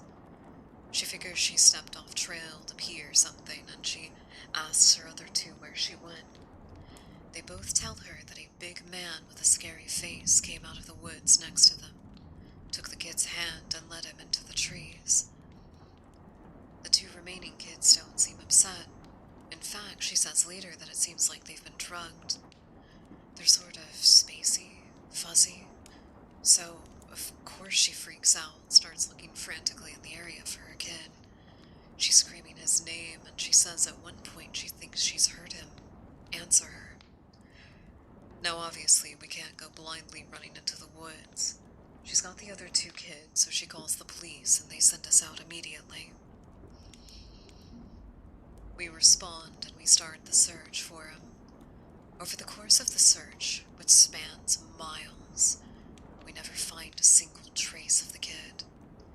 Canines can't pick up a scent. We can't find any clothing or broken bushes or literally anything that would signify a child had been there. Of course, there's suspicion about the mother for a while, but it's pretty clear that she's completely destroyed by the whole thing. We looked for the kid for weeks, with lots of volunteer help, but eventually, the searches just peter out, and we have to move on. The volunteers keep searching, though, and one day we get a call on the radio letting us know that a body has been found and needs to be recovered. They tell us the location, and none of us can believe it.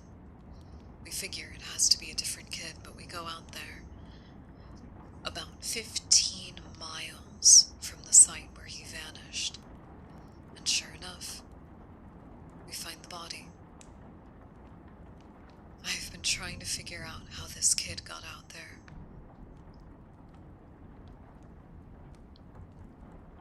I got my words mixed up for a second. Sorry. Did you hear the record scratch in my brain? It froze for a second. I've been trying to figure out how this kid got out where he did ever since we found him, and I've looked in places no one else could think of on the off chance the body had been dumped. He comes to the base of a tall, rocky slope, and halfway up, he sees something. He looks through his binoculars, and sure enough, it's the body of the little boy, stuffed into a little opening in the rock. He recognizes the color of the kid's shirt, so he knows right away that it's the missing boy. That's when he calls it in, and we're dispatched.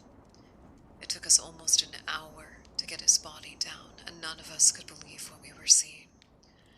Not only was this kid 15 miles from where we found him, there was no way he could have gotten up there on his own. The slope is treacherous, and it's hard enough for us in climbing gear. A 5-year-old boy had no way of getting up there, that I'm certain of. Not only that, but the kid doesn't have a scratch on him. His shoes are gone, but his feet aren't damaged or dirty, so it wasn't an animal that dragged him up here. And from what we could tell, he hadn't been dead that long. He'd been out there for over a month at that point, and he looks like he'd only been dead for a day or 2 at most. The whole thing was unbelievably strange, and as one of the most disconcerting calls I've ever been on, we found out later that the coroner determined that the kid had died from exposure. He'd frozen to death, probably late a night or 2 days before we found him. There were no subjects and no answers. To date, it's one of the weirdest things I've ever seen. That is a strangely common thing that occurs on search and rescue incidents. Just especially like a child going missing, being found unreasonably far from where they should have been, and in a much more comfortable condition than they should be, if that makes sense.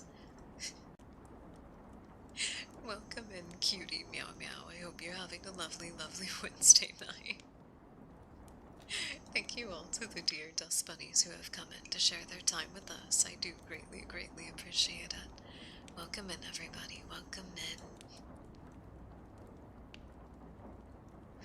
Everybody just has very cute names. Hi, hi. We are currently reading I'm a Search and Rescue Officer. It is one of the most penultimate stories on r/no sleep and one of my favorites.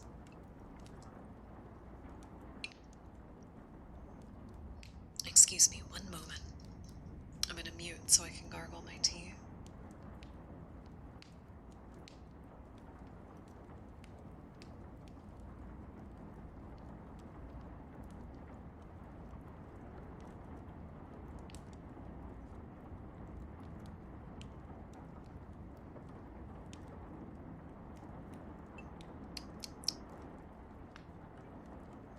That feels a little bit better. That feels a little bit better. I need one of those, either a mug warmer or one of those little heated mugs for my tea. Hell yeah, then you've come to the right place. I like to think the way that we do things is very reminiscent of like super old creepypasta reads, you know? I like to think it's a little bit closer to something like that.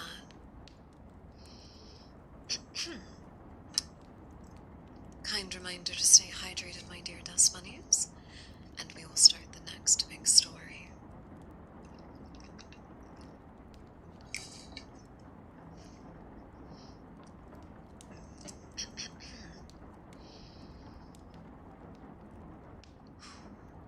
Okay, I'm gonna do one thing real quick.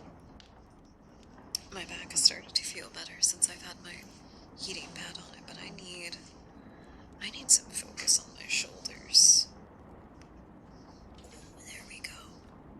Oh, that's better. I can't I wish I had a headrest on this chair only for this. I wish I could press it into the part of my shoulders that hurt right now.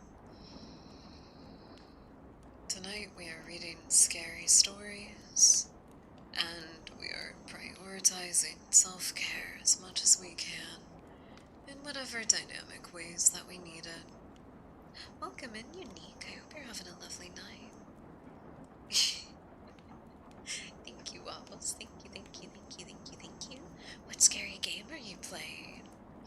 I love horror games. It's pretty much all that I do here on Twitch is play horror games and read scary stories. I'm kind of considering on Friday, watching an analog horror piece that I really like with everybody. The Outsider.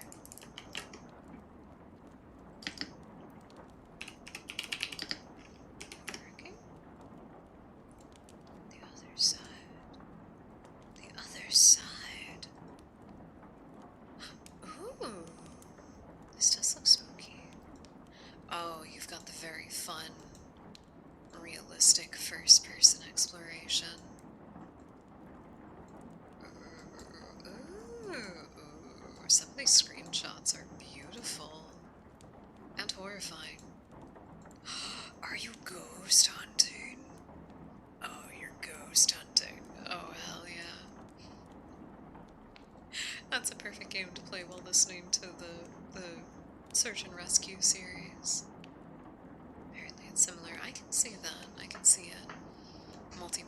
ghost hunting experience. It's pretty easy. Yeah, hell yeah. That does sound cool. Alright, bunnies. The next part of our story starts. One of my first jobs as a trainee was search op for a 4-year-old kid that had gotten separated from his mother. This was one of those cases where we knew we were going to find him because the dogs were on a strong scent trail, and we saw clear signs that he was in the area. We ended up finding him in a berry patch about half a mile from where he had last been seen. The kid wasn't even aware that he had wandered that far. One of the vets brought him back, which I was glad of because I'm, not really all that good with kids, and I find it hard to talk to them and keep them company. As my trainer and I are headed back, she decides to take me on a detour to show me one of the hot spots where we tend to find missing people. It's a natural dip in the land near a popular trail, and people will usually move downhill because it's easier. We hike out there. It's a few miles away, and we get there in about an hour or so. As we're walking around the area, she's pointing out places she's found people in the past. I see something in the distance. Now, this area that we're in is about 8 miles from the main parking area, though there's back roads you can take to get closer, if you don't want to hike that far. But we're on state protected land, which means there can't be any kind of commercial or residential development out here. The most you'll see is a fire tower or makeshift shelter that a homeless person thinks that they can build out here. But I can see it from here, that whatever this thing is has straight edges. And there's one thing you quickly learn in nature, is that it has no straight lines. I point it out, but she doesn't say anything. She just hangs back and lets me wander over to check it out. I get within about 20 feet of it, and all the hair on the back of my neck stands up. It's a staircase in the middle of the fucking woods. In a proper context, it would literally be the most benign thing ever. But it's just a normal staircase. It's beige carpet and 10 steps tall. But instead of being in a house, where it obviously should be, it's out here, in the middle of the woods.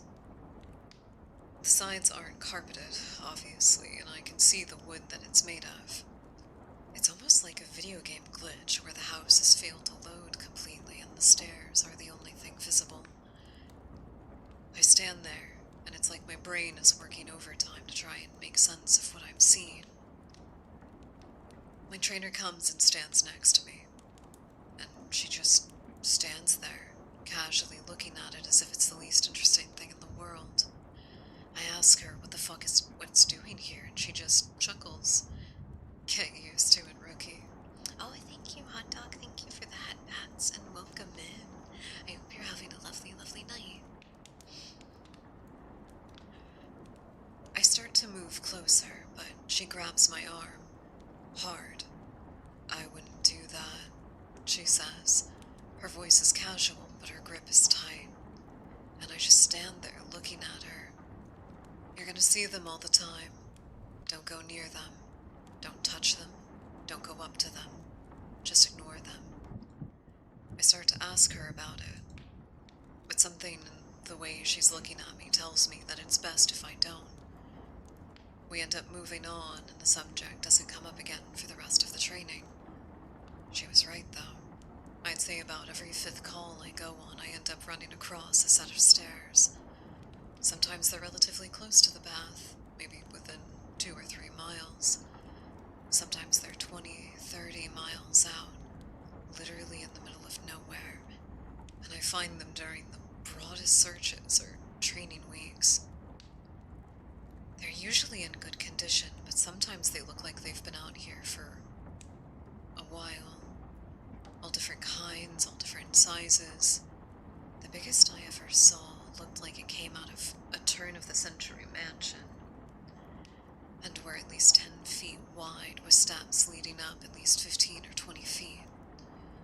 I've tried talking about it with other people, but they just give me the same response my trainer did. It's normal. Don't worry about it. They're not a big deal, but don't go too close to them. When trainees ask me about it, I give them the same dejected response. I don't really know what else to tell them. I'm really hoping that someday I get a better answer, but it hasn't happened yet. And another one that was less spooky and more sad. A young man went missing late winter when realistically no one should be going that far out onto the trails. We close a lot of them, but some remain open year-round, unless there's a shitload of snow. We did an op for him, but we had about 6 feet of snow on the ground. It was an unusually heavy year, and we knew it was unlikely that we'd find him until spring when the thaw came. Sure enough, when the first big thaw hit, a hiker reported a body a little ways off the main trail. We found him at the base of a tree, in a pile of melted snow. I knew right away what had happened, and it scared the living shit out of me. Most of you who ski or snowboard or spend any amount of time on a mountain will probably have guessed too. When snow falls, it doesn't collect as thick in areas beneath branches. It happens most with fir trees because they have a sort of closed umbrella shape. So what you end up with is a space around the tree that's filled with a mixture of loose, powdery snow, air, and branches. They're called tree wells, and they're not immediately obvious if you don't know what you're looking for. We put up signs in the welcome center, big ones letting people know how dangerous they are. But every year that we get an unusual amount of snow, at least one person doesn't read them or doesn't take the warning seriously. And we have to find out about it in the spring. My best guess is this young man was hiking and got tired, or maybe a cramp from walking in the deep snow. He went to go sit at the base of the tree, not knowing that there was a tree well, and fell in. He got stuck with his feet up and, surrounded by snow, caved in around him. Unable to free himself, he suffocated. It's called snow immersion, and it doesn't usually happen except in very deep snow. But if you get stuck in a weird position, like he did, even 6 feet can be lethal. What scared me the most was imagining how he must have struggled. Upside down in the freezing cold, he didn't die quickly. The snow would have formed a dense, heavy pile on top of him, and it would have literally been impossible to get out. As it got harder to breathe, he would have known what was happening.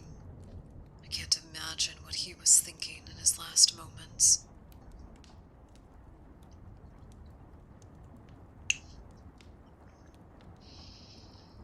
Kind reminder to stay hydrated.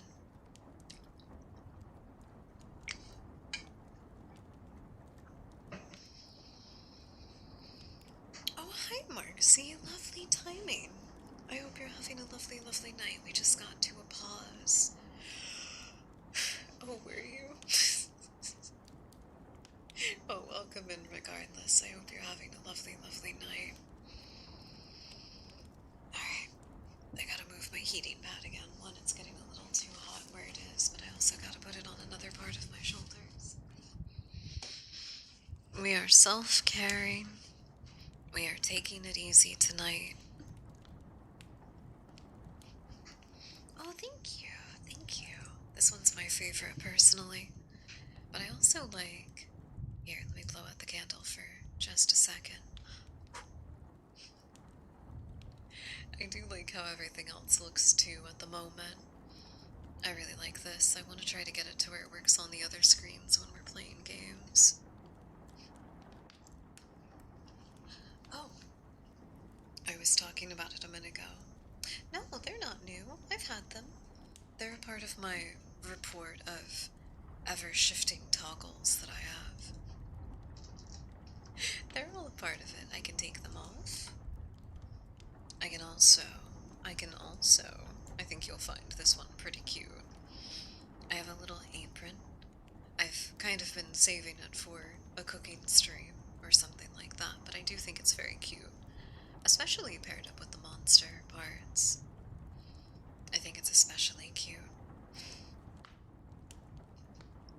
The only thing that I'm supposed to work on that I have not had a chance to yet is the pool boy outfit. I haven't been able to work on the texture at all. Excuse me, pardon me, so sorry. What else do I have that I don't use enough? Oh, I don't wave at all of you enough. I don't wave at all of you enough. I should. Whenever I'm saying the hi hellos, you have to remind me to wave at all of you. I forget that I have toggles, and some of them are really cool. I keep forgetting. Excuse me. I'm mostly wearing my glasses because we're reading tonight. Actually, wait, no, I think I'm mostly reading them because I got to, well, actually, somebody earlier.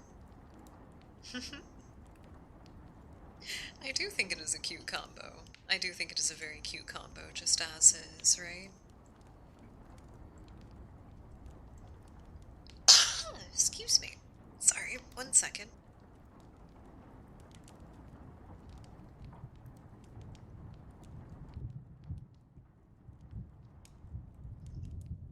There is a frog in my throat. He's free now. I don't know what he's gonna do. Oh, thank you. Oh, thank you, thank you, thank you.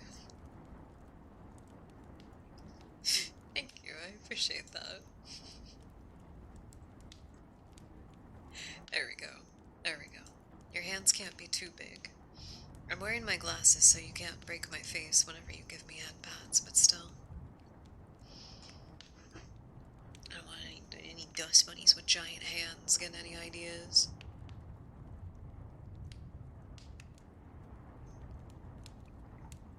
There we go. See, you're getting ideas. Stop that. Stop getting ideas. Stop it this instant. No more thinking. No more thinking. Only scary story. Only scary story.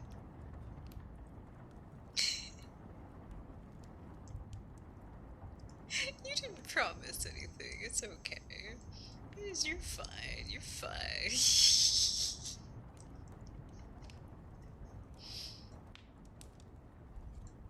Alright. We've got one more big chunk for part 2, and then we can move into part 3. Are you ready, dear bunnies? He may have. He may have, or he may not have his eyes on the screen at the moment. I hope he was able to get the dishes before he went to bed. I hope so. Everyone, I deep cleaned my house today. I deep cleaned the station, at least a very good portion of it. I deep cleaned it, and everything smells and looks wonderful. I'm gonna get the kitchen and the bathrooms, and then all the side rooms tomorrow, but I got the entire, like, living area today. I dusted the walls, I cleaned the baseboards, I wiped off light fixtures and doorknobs and doors and walls, and I cleaned the floor, and I wiped down surfaces, and I dusted. I, like, scrubbed the floor too. I have one of those little spin mops that has. It didn't come with it. I had to order it separately, but I'm very glad that I did. It's got one of those scrub brushes that you can attach to the mop, and it's so helpful. What do you think those fortune? Thank God, nowhere near that bad. To myself, things were a little embarrassing. Just a little bit. Yeah, I do. Yeah, I do. Yeah, I do. The worst thing that I ever did was when I lived with my family. Oh, thank you for that, Pat Sparksy. Thank you, thank you. When I lived with my family, and we've talked about that that was not a fun situation. Um, I would mostly eat like ready packaged food, whether that was like takeaway or something that I could throw away really easily. I did that because I spent the vast majority of time in my room. I literally do mean like 22 out of 24 hours a day were spent in my room. Um, and I didn't want to leave. So I did the trash bag collection kind of thing a little bit. It never stacked up like too high, but I have been there. I've always been really particular about keeping things clean, and it wasn't until like whatever weird background depression has been going on for the past couple of years. I don't know if that sounds kind of weird. I've been happy with streaming. I've been happy with a lot of things that I've been doing for myself, but I couldn't shake my brain into actual working mode and taking care of stuff. And I definitely let some environmental care slip to the side, especially recently. But I like it when things are clean, and I think I'm going to go back to being obsessive about things being clean rather than depression sinking in and letting me be okay with things being even just like quote unquote acceptable amounts of dirty. I'm not okay with it anymore. I want things to be clean. You can get cholesterol plaque in your arteries by eating healthy. Weren't you already eating healthy? Or was that just something that you learned about specifically? No such thing as overusing head pats. I don't believe it. I don't believe in it. I don't.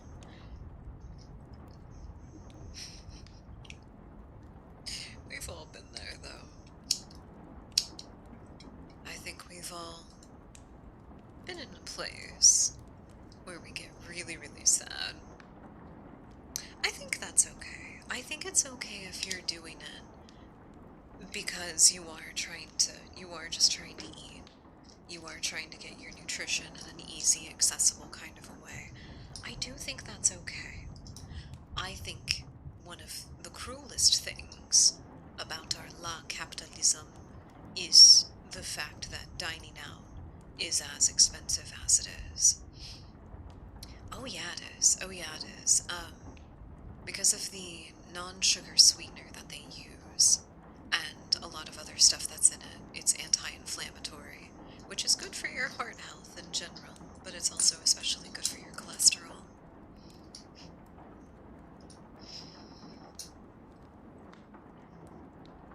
I don't think there's anything wrong with getting like takeout meals. I really don't. I think people try to like shame people because it's expensive. But I think that's the problem, is that it shouldn't be expensive to eat out. I think most jobs, most people would benefit from being able to just go somewhere and get a meal during their lunch break. You know, I do not blame people when they're really tired at the end of the day and they just want to order out something that will be filling and nutritious and delicious, you know. In my perfect world scenario, you can eat out as much as you want, consensually. And with that, my dear dust bunnies, one more part to part 2, and we'll be on to part 3. I don't know if we're gonna get to all 8 parts tonight, but we can try.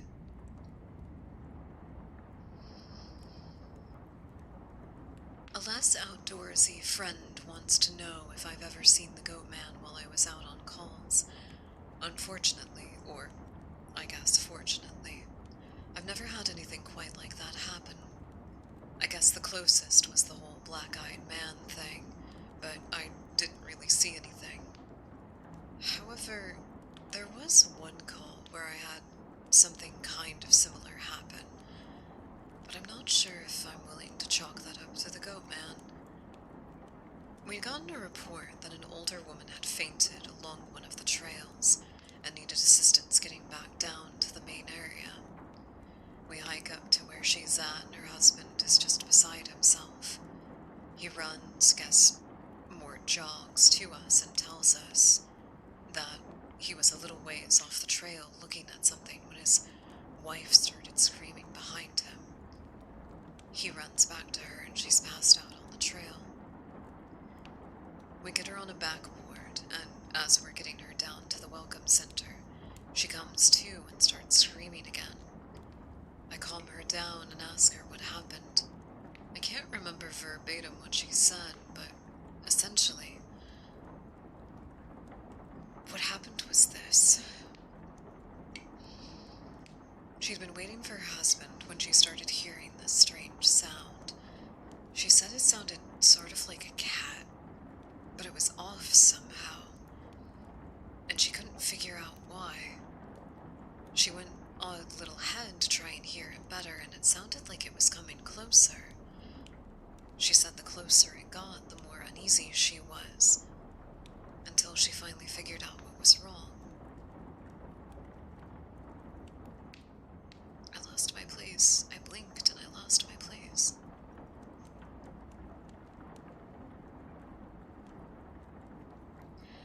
I do remember this next part, because it was so weird and I don't think I could forget it if I tried. It wasn't a cat. It was a man saying the word meow over and over, just meow, meow, meow. But it wasn't a man. It couldn't have been, because I've never heard a man make his voice buzz like that.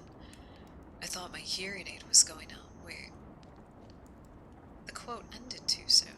The quote ended too soon. The quote line ended too soon. Wait. But it wasn't a man. It couldn't have been, because I've never heard a man make his voice buzz like that. I thought my hearing aid was going out, but it wasn't. I adjusted it and it still sounded all buzzy. It was awful. He was coming closer, but I couldn't see him, and the closer he got, the more scared that I was. The last thing that I remember was a shape coming out of the trees, and I guess that's when I fainted. Now, obviously, I'm a little perplexed as to why a guy would be out in the middle of the woods chanting meow at people. So once we get down the mountain, I tell my superior that I'm going to go search the area and see if I can find anything. He gives me the go-ahead, and I grab a radio and hike back to where she fainted. I don't see anyone, so I keep going down a mile or more, and when I head back, I go off the trail to see if I can figure out where she saw him coming from. It's almost sunset at this point, and I don't have any desire to be out at night alone, so I just sort of write it off as a mental note to check it out again tomorrow. But as I'm heading back, I start to hear something in the distance. I stop, and I call out for anyone in the immediate area to identify themselves.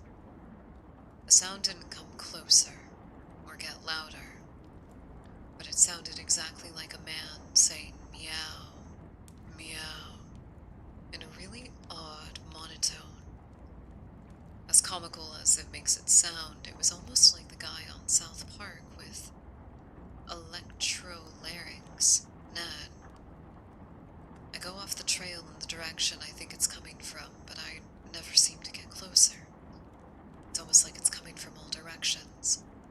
Eventually it just sort of fades out, and I end up going back to the welcome center. I didn't get any further reports like that, and even though I went back to the area, I never heard that exact sound again. I suppose it could have been some stupid kid out there fucking with people, but even I have to admit that it was weird. End of part 3. Part 2. End of part 2. Sorry. I think part 3 has a couple of the stairs stories that I really like. Goatman did take my place. He would too. I grew up in Goatman country, and I've I've definitely seen some strange things in those woods. One night, I was spending the night at a friend's house. We had watched a horror anthology movie. Short little snippets of peering into the lives of characters getting their comeuppance in some kind of sick cosmic way. One man who was a germaphobe and deathly terrified of bugs gets eaten alive by cockroaches. Another story. A rich family haunted by the recently deceased patriarch, taking them down to the grave for their greed and hubris. If anybody happens to know the name of that movie, by the way, I would be very happy about it. But that night, after we had fallen asleep, we were in the living room, laid out on the floor with couch cushions. I roll over onto my back. I look out the big open window to the backyard. And now normally, I would just look out. I would just stare at the trees and what little light of the night sky could peer through them. But this time, I saw eyes. The light was so distinctive as it reflected off of them. I had no question in my mind that it was a human's face. It just sat there, completely motionless, staring in through the bottom-most corner pane. I knew that they could see me, and I knew that they knew I could see them. But it just stayed that way for hours and hours. I couldn't bring myself to move. I was frozen with fear. Not just because there was a face on the other side of the window, but because it was the window right next to the back door that my friend's family always kept unlocked. How much curiosity would it take for the entity on the other side to just try the doorknob? That's all it would take to open it. I don't remember waking up that day.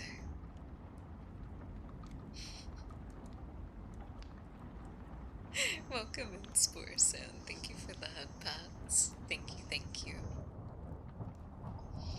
I would also recommend making sure that your windows are locked.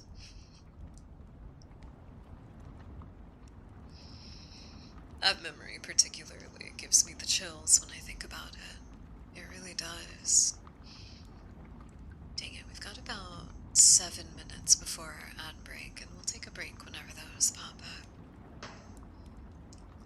I thought I'd be able to scare you all for a little bit longer. I think we'll try to go to 4 hours or so, depending on how I feel.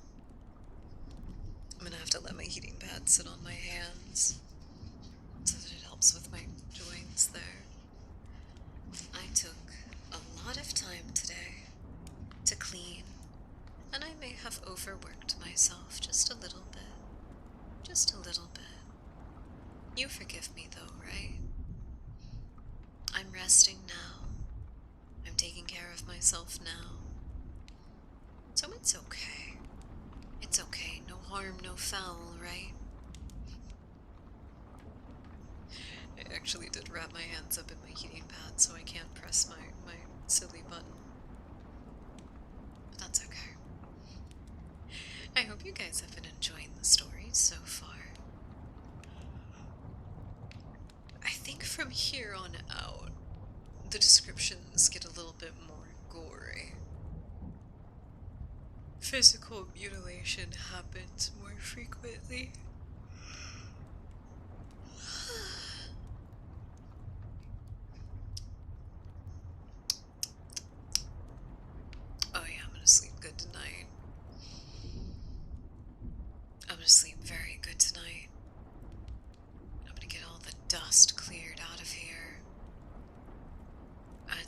is gonna smell nice because I'm gonna mop the floor really, really well.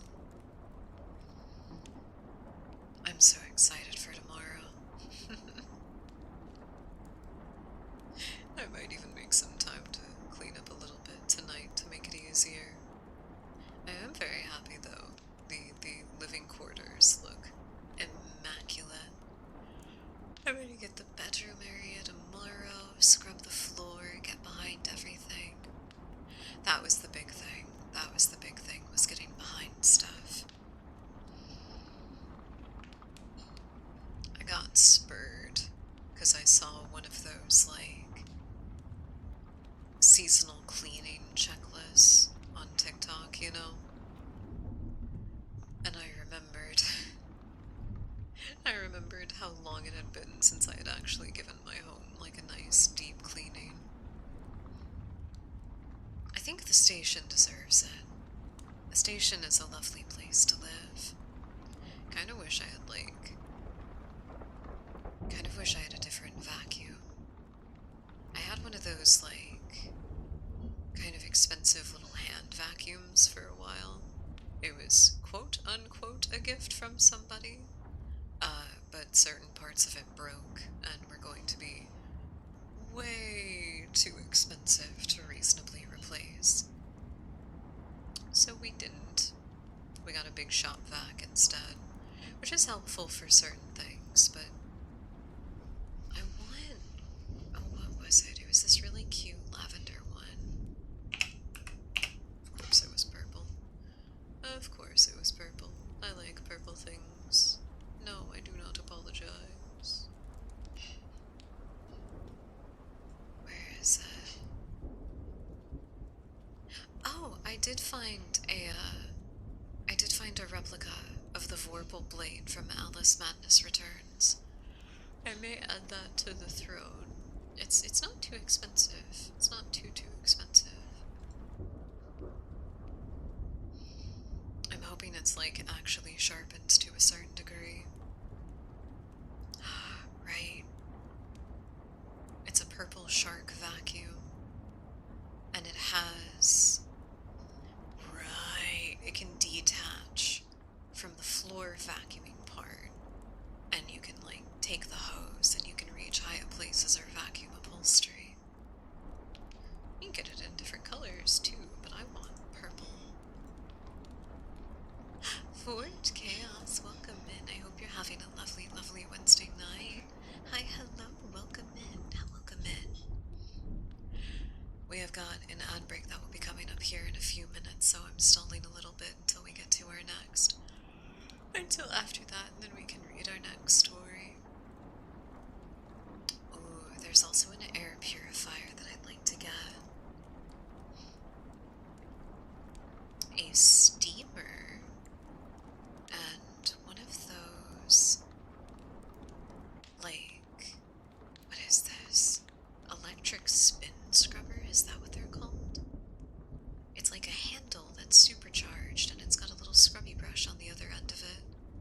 It seems like that would be really handy for the showers. Well, welcome in, Jelly. Hell yeah, what flavor is it? I'm quite partial to the dairy-free Cherry Garcia, honestly. That one's really, really good. I like it a lot. I'm getting distracted a little bit. I like cleaning appliances. I like things that make things easy. I can't tell you how crazy I went when I got the spin mop that I have because of how, like, how easy it makes mopping. It's so lovely.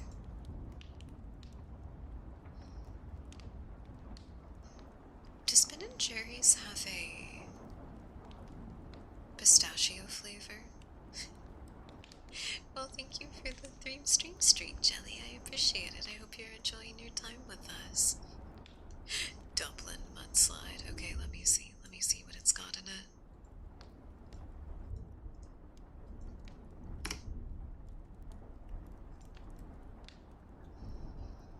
Irish cream ice cream with chocolate chip cookies. Chocolate chip cookies, got it. And coffee fudge swirls. Oh.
cake.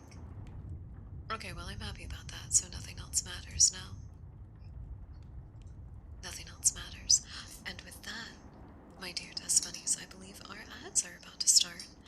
Thank you all so much for being here. I do greatly, greatly appreciate it, and I hope you are enjoying your time with us. Please do take a moment to take care of yourselves, as it is oh so important to do so. And just in case somebody hasn't told you recently, you are worth it.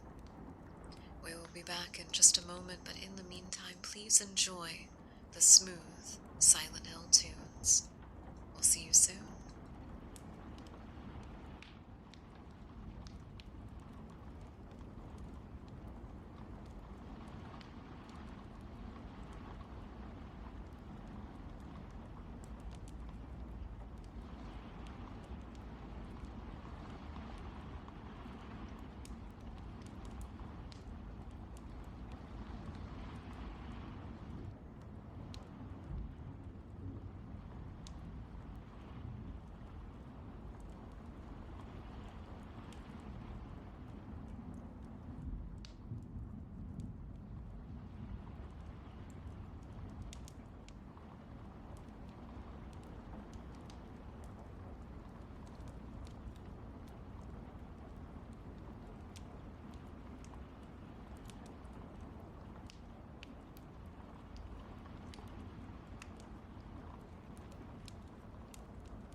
welcome back from the break, my dear dust bunnies. You are currently listening to Promise by Akira Yamaoka.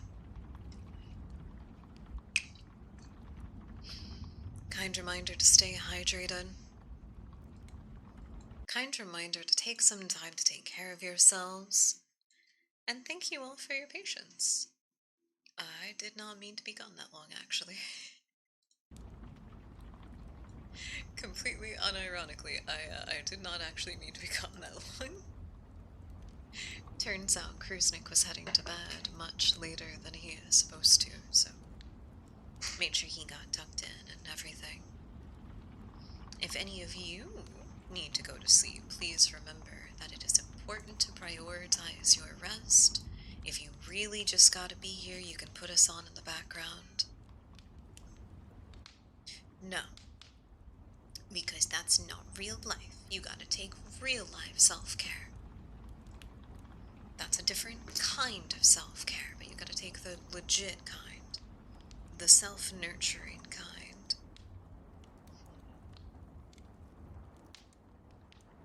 Sorry, I'm double checking something real quick.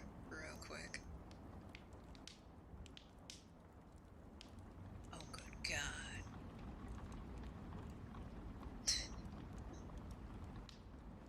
Too many people are watching my videos. Too many people, I don't know how to feel about this. Oh, God. Oh, God. More and more people are saying that my videos remind them to take care of themselves, though. Sometimes in a little bit of an oversharing manner, but, like, for the most part, like, those are my favorite comments to get on any of my short form videos, is somebody being like, oh, you actually did remind me to, it's like, oh shoot, I forgot to take my medication today, I should go do that. That's made me very happy. I don't want a real life, but I did need water, so fine. Well, you're in real life. You're in real life. You still gotta take care of yourself. If you die or get sick, you can't play more video game. Think. You did remind me to beat the tar out of Eddie. Was it in like a particular clip, or was it just something specific that happened? Or is it just the nebulous concept of a man that refuses to get better? Don't be like Eddie. Don't be Eddie. Don't be like Eddie. Then how are you gonna play GTA 6 V? Exactly! Exactly! You gotta stay alive for, I guess, GTA if you really want to. I'm staying alive for, other games. What were the most recent ones? There's Silent Hill Townfall. There is a Resident Evil Code Veronica. Sorry, it's not Code Veronica, it's just Resident Evil Veronica. There is Carcass Cloud, which is a multiplayer game made by the people who made Mouthwashing. There is a Vampire the Masquerade game coming out sometime soon, hopefully. I've got a lot of games to play.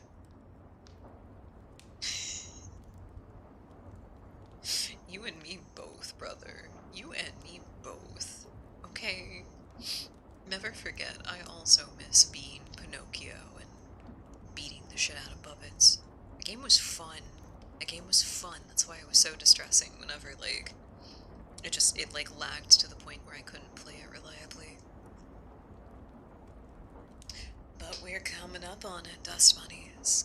We are very quickly approaching that 666 follower goal. I still haven't decided what kind of a thon we're gonna do. I haven't decided. Honestly, for something like this, for funding like a particular item, it's better to do a dono-thon, because when it comes to subscriptions, I found this out. Twitch does adjust to the money. So if you happen to be somewhere where your dollar is less valuable than the dollar of the other place that it's going to, Twitch does not make up the difference, unfortunately. So instead of having to worry about doing a lot of math and things probably not being super clear, I think a donathon is the way to go. Oh, well, thank you, Kindred. I appreciate it. I hope you're having a lovely, lovely night. I have it as all of my alerts too. They're little pop-up windows and everything. I usually have a little start bar, but I removed it. I removed it on the screen.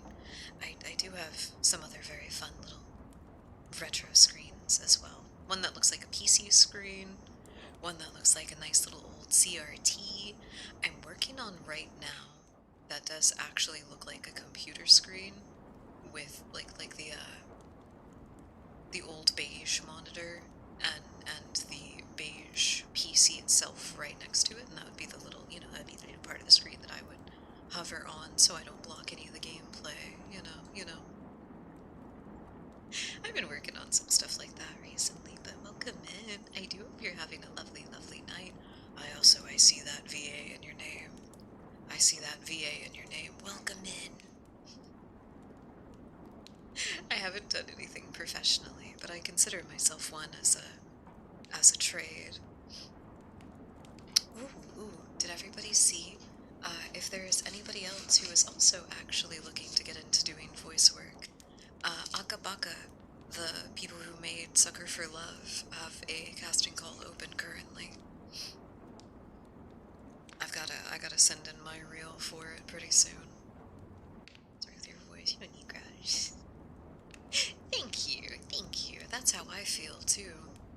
Honestly, it's the reason that I VTube is to work better at voice acting stuff.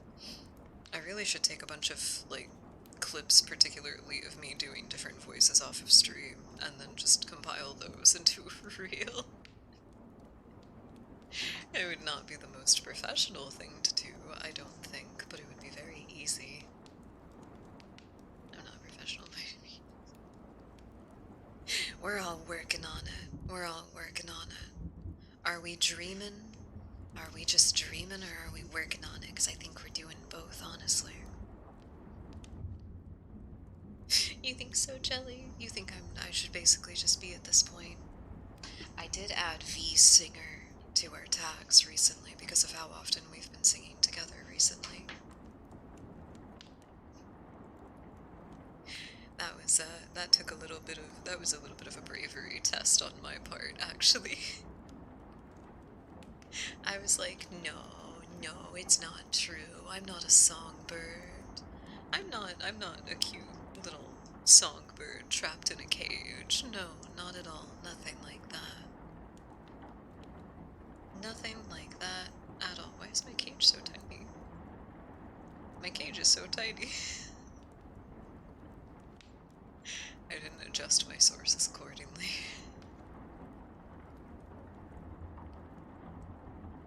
I did not adjust those accordingly, and that's okay.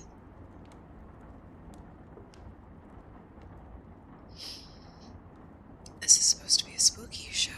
This is supposed to be a show where I do spooky things to try and make you scared. That's what I'm supposed to be doing right now. So with that, my dear Dust Bunnies, would you like to start part 3 of Search and Rescue? This one's got quite a few very long stories in it, but there's a few, like, shorter mixed in ones. Thank you so much for the follow, Chiqui. Chiqui? Is that it? Oh, that's a cute name. I really like that. Welcome in. Thank you so much for the follow. I appreciate it. That does mean that we hit 630. And with an interval of 10 follower goal met, that means I owe you a song. I may have been working on something new. I may have. Maybe. I'm not. Oof.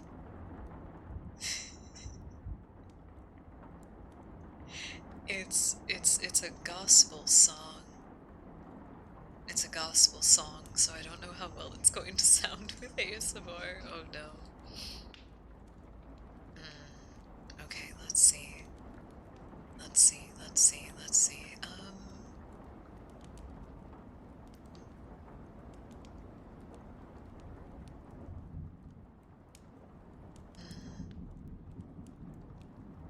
I could. We could do Jolly Sailor Bold. I like to keep this one kind of on the back burner, though, honestly.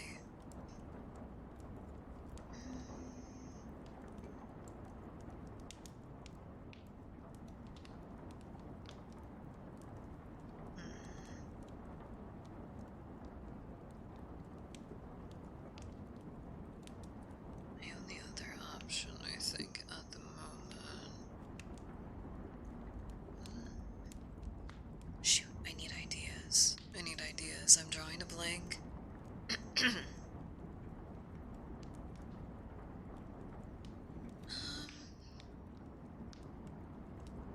Oh, thank you for the headpads first. Thank you, thank you, thank you. I'm trying to find a good song to sing for all of you. I actually don't know. Shoot, I'm caught.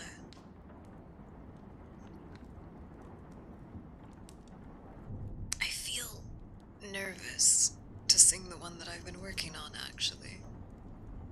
I feel nervous. I have no idea how it's going to sound. I have no idea. Okay. I'm not gonna stretch myself too thin then, I think. I can feel my heart, like, beating out of my chest right now. So instead of that one, let me get comfortable.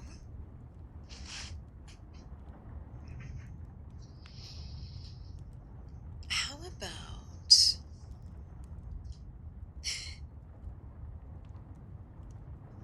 I don't have that one on lockdown, unfortunately, Vers. I haven't listened to Green Day actively since I was very young, weirdly enough. I'm doing fine. I know, I still get nervous, though. I still get nervous. Okay.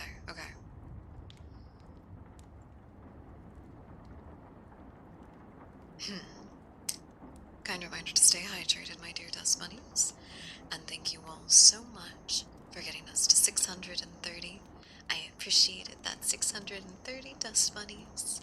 630 dust bunnies closer to taking over the world. Instilling a new reign of compassion and love. I'm working on it. I'm saying my thank yous. It's basically 1,000. Not yet, but 630 dust bunnies I think could overthrow Parliament. I was saying thank you to everybody. Thank you all so much for being here. I do greatly appreciate it. I hope you are enjoying your time with us as much as I enjoy having you here. This is Jolly Sailor Bold by Ashley Serena.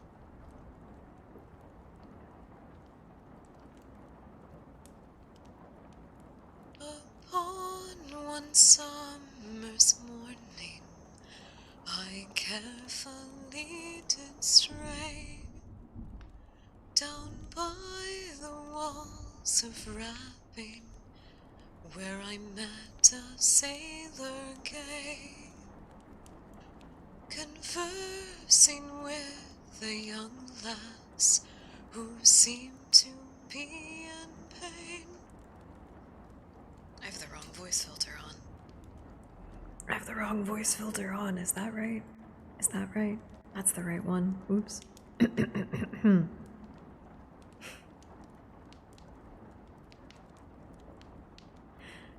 Conversing with a young lass who seemed to be in pain, saying, William, when I go... Why do I always always fuck up that line. Saint William, when you go, I fear you'll never return again. My heart is pierced by Cupid, I disdain all glittering gold. There is nothing can console me but my jolly sailor bold.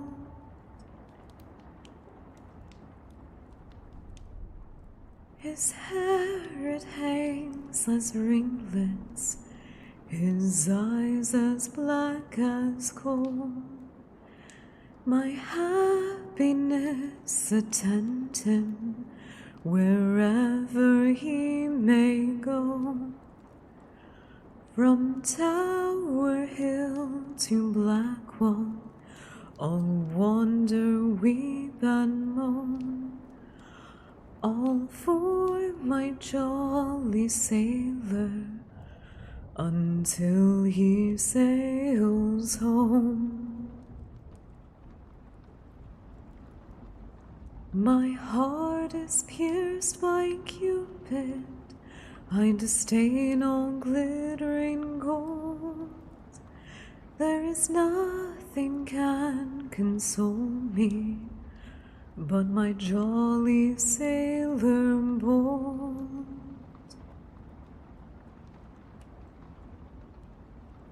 My name it is Maria, a merchant's daughter fair, and I have left my parents for £3,000 a year. Come all you pretty fair maids, whomever you may be, who love a jolly sailor that plows the raging sea. While up aloft in storm, from me his absence mourn, and firmly pray arrive the day he's never more to roam.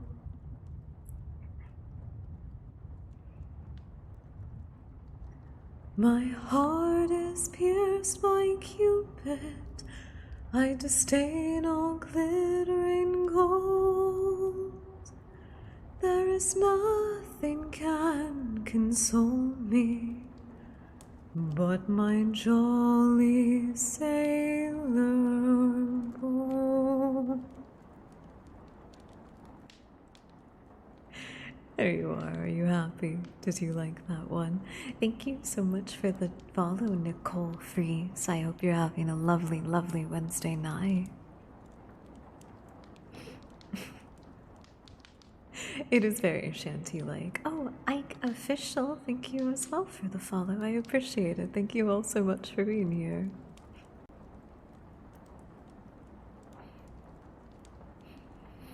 Thank you, thank you. I don't know what to say whenever people follow, especially after I sing. Thank you all for being here. I greatly appreciate it. Why are you crying? It's okay.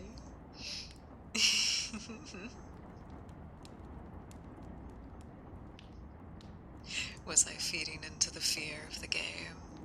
Oh no. Scared too, don't worry.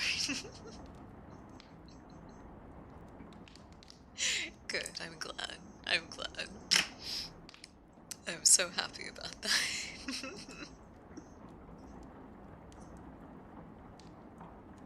Phil just made shanties. I feel like I did. I haven't listened to any. But it completely makes sense that there would be space shanties of a variety. Damn it, I'm feeling a little bit more confident about the other song that I was going to sing.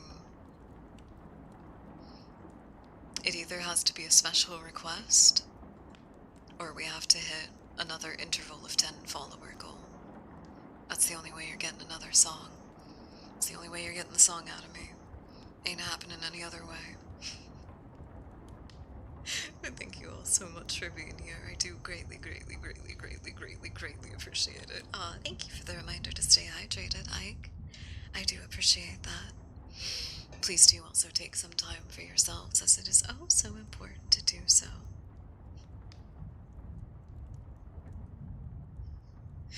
People keep bookmarking my videos, which is just, like, reminding them to take care of themselves. That doesn't count. That doesn't count. It's the total number. If you unfollow, the number will go down, and then it will go back up only by one interval. Oh, my apologies. I didn't see that you had seen the full self-care checklist. Of course we will. I keep getting notifications that people are bookmarking my video, that it's multiple videos that I have, that remind them to take care of themselves. Some of them under a specific hypnotic suggestion, but still. Oh, and we're almost at 500 on YouTube. Yippee! Yippee! Oh, I'm so nervous. Oh, I'm so nervous. So horribly nervous. We've been doing pretty good lately. I finally got into posting clips every day and has been very beneficial for us. So, thank you all my dear Dust Bunnies for all of your support. It does mean a lot to me today. That's not hydration, and that makes me worry more. Don't do that, please. I beg of you all, please do not play with my heart like that. I want to encourage everybody to take care of themselves as much as I can. It does hurt my heart quite genuinely, because I have had a lot of Dust Bunnies come in and tell me a variety of the things that they are going through, and instead of choosing self-care, they have chosen self-destruction. And there is nothing that is more heartbreaking than that. I truly hope that the people that I bring into my community recognize their worth. They recognize the decency that they are allowed to pay themselves. I hope they recognize that they are allowed to be happy. You are allowed to feel comfortable in your own skin. Hey, happy Pride Month. You are allowed to feel comfortable in your own skin. You are allowed to love yourself even if the form that you take now is not the perfect one. Only the non-toxic kind. Hey, yeah, no, honestly. If it's not going to make you sick or hurt you, I can't stop you, so. I also would not be surprised if the Dust Bunnies regularly eat glue. That just seems like something that a Dust Bunny would chew on every now and again, so, you know. I must request, even if you're going through it, which I understand, I really wish that people would truly be kinder to themselves. And I hope that you will also be kind to me and your fellow Dust Bunnies, and not brush off that kind of thing so easily. We want to encourage each other to take care of ourselves. We do not want to even potentially encourage self-harm in any way, shape, or form. So please be mindful, especially while you are here. To the sick mind, it is very easy to be convinced that taking the sick action is the right one. Be kind to yourself and have compassion for others who may be having a much worse time than some of us realize. Okay. Fair enough. Can we all abide by that? Also, we don't eat glue, we only sniff it. You do. I stick it to both of my hands and then stick them together, wait for the glue to dry, and then peel them apart really slowly.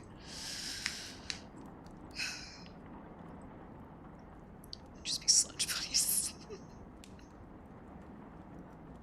Aww, that would be a really cute, like, merchandise design, either like a sticker or a shirt print, where it's like a bunch of Dust Bunnies trying to get into a big, like, 7-Eleven Slurpee or something like that.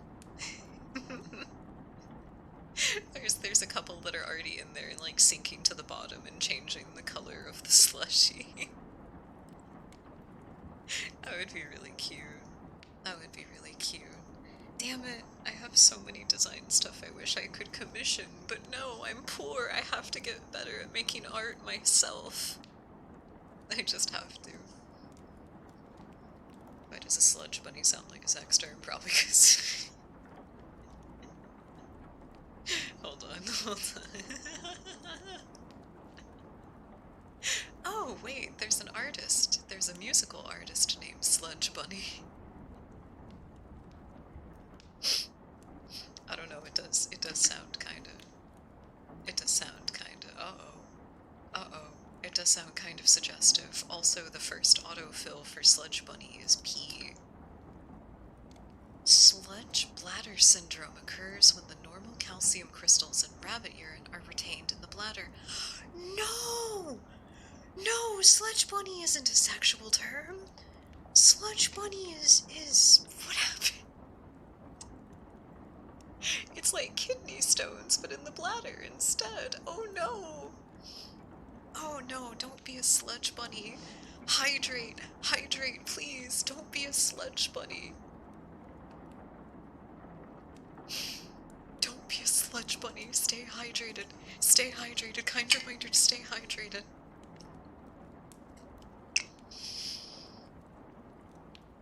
Oh my god.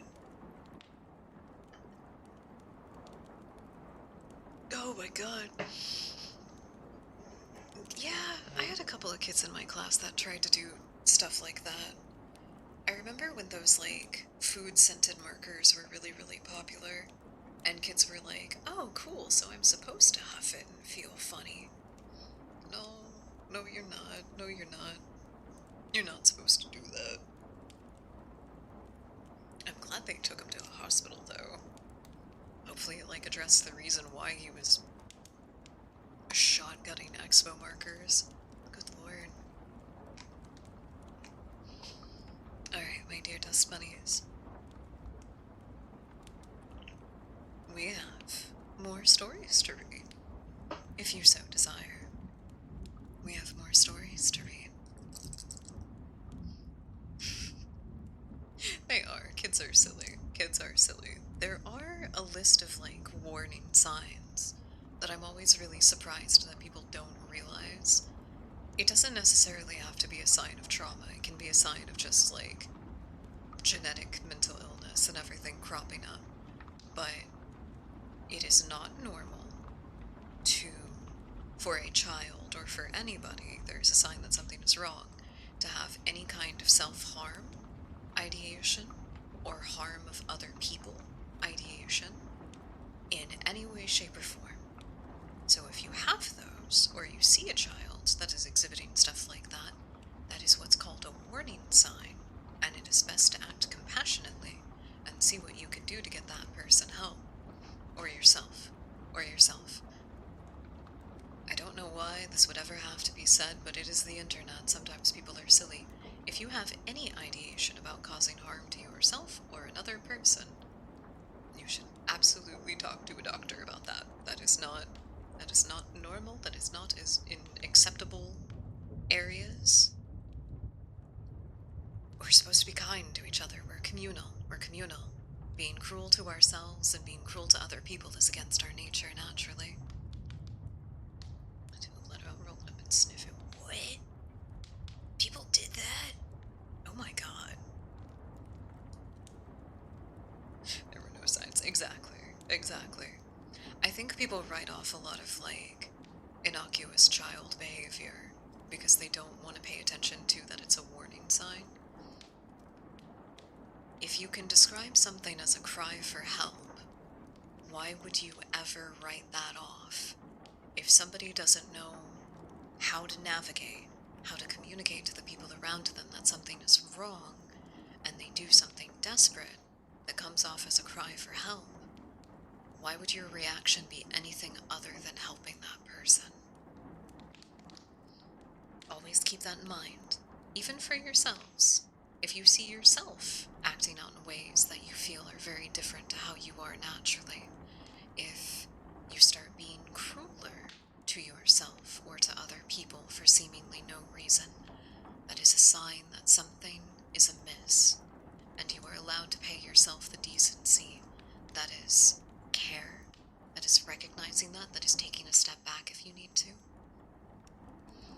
That's why we always start with the basics. Food, water, rest, personal fulfillment, all of that kind of thing. This is a lot better than I ever said.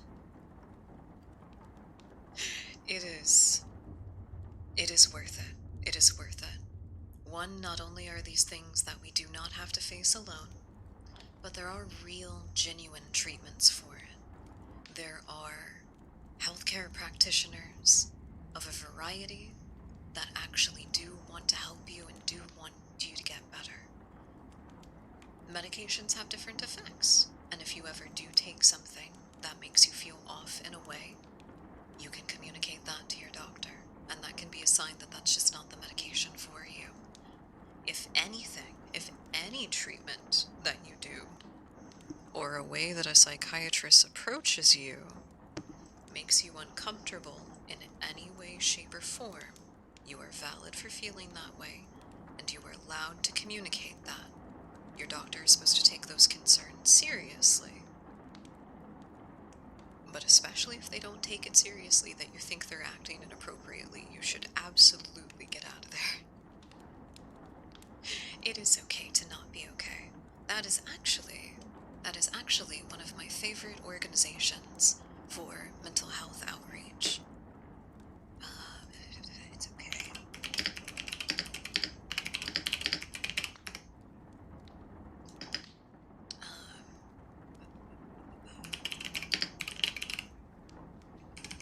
There it is, there it is. Oh wait, is it the Regeneration Project? Is that what they're actually called?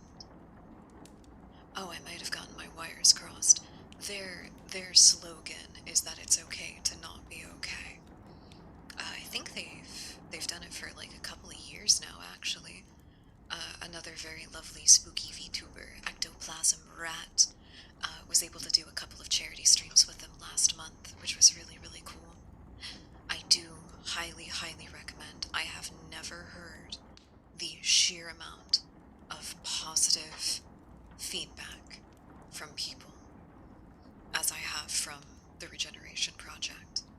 But if for any reason you are not comfortable with going with them, there are huge amounts, loads and loads of different nonprofit organizations that are filled with people that want you to be better, that want to help you be better. You never have to fight these kinds of things by yourself. Never, ever. That's when you fight for them, Your Honor. Wait, fight for who? Fight for who specifically? I'm gonna make sure that I got the name of the organization right real quick. They are on my list of organizations to work for whenever we can do, like, big charity streams. Ecto, where are you? Where are you, you little rat? Oh wait, did she do another one? Oh, right. It was Hope for the Day. That was the one. I did get them confused. I think Regeneration Project has a lot of very, very good positive reviews, but Hope for the Day, that's the one that I've heard. Like, I've never heard anything bad from them, and they very specifically specialize in suicide prevention. They are fantastic, and their slogan is, "It's okay to not be okay." I would highly recommend checking them out, even if you're just looking for, like, general places to start with the betterment of your mental health. These can be good places to start. Uncomfortable, gotta fight. Environment. Oh, that's what you meant. That's what you meant. I got you. No, it's fine. We just don't talk to psychiatrists like that anymore. Thankfully. We just don't talk to them anymore, and that's okay. It's okay to not be okay, but it's also okay to be in between therapists, because your last one was a freak. Okay, that's what, honest to God, that is one of the biggest reasons that I cannot stand the "I can fix her" kind of thing. When after you have an experience with a therapist that is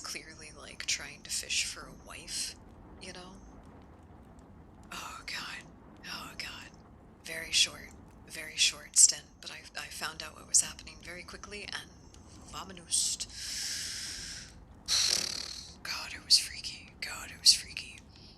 Anytime I hear the, like, I can fix her kind of narrative, I'm like, I'd want you in the ground. You should be in the ground nurturing the worms. I can't stand it. I can't stand it. Actually, let me give you one little interesting positive that I don't think actually does get talked about enough in the sake of mental health care. Though the vast majority of mental health conditions, from what we can tell, cannot be cured, you can go into a state of remission, just like somebody who's recovering from a terminal illness like cancer. You can be in a state of remission. It's when your treatment balances out. It's when you have the ability and safe environment to take care of yourself in all of the ways that you need to. You don't have difficulties prioritizing yourself. And if you do have episodes, which in remission can be very, very few and far between, but if you do have an episode, you have all of the tools and the support group that you need to make it through it. That's as somebody with, the terminal illness of depression, depressive disorder, BPD specifically, but with somebody with one of the terminal mental health disorders, because the statistic is unfortunately not in our favor. But as somebody who's there, that gives me a lot of faith, knowing that there is a scientifically recorded state that people who have had much worse conditions than I have been able to get to. They have been able to get better. They have been able to get okay. Oh, thank you, Mercy. Thank you, thank you, thank you, thank you. That gives me a lot of hope. Even if you just quantify it as a stamp on a psychiatrist's notepad, you can be in remission from that pain, which I think is a really, truly beautiful thing. Knowing that we have a goalpost to go for. Raven mentioned BPD headpad. It's like a bingo sheet. It's like a bingo sheet. How many drinks do I have tonight? Okay, technically at the start of stream that I had 3. I've mentioned BPD. Special June square is that I said Happy Pride Month. In attempting to make chat uncomfortable about something, I made myself uncomfortable, which was the hair thing earlier. Beverages. I have water, tea, and I had cranberry juice at the start of stream. I can't drink, really. I definitely don't want to drink on stream, but I can't really drink. What happens in the hair thing? Hold on, I have to scroll up just a little bit. I gotta scroll up just a little bit. Little bit. Where was it?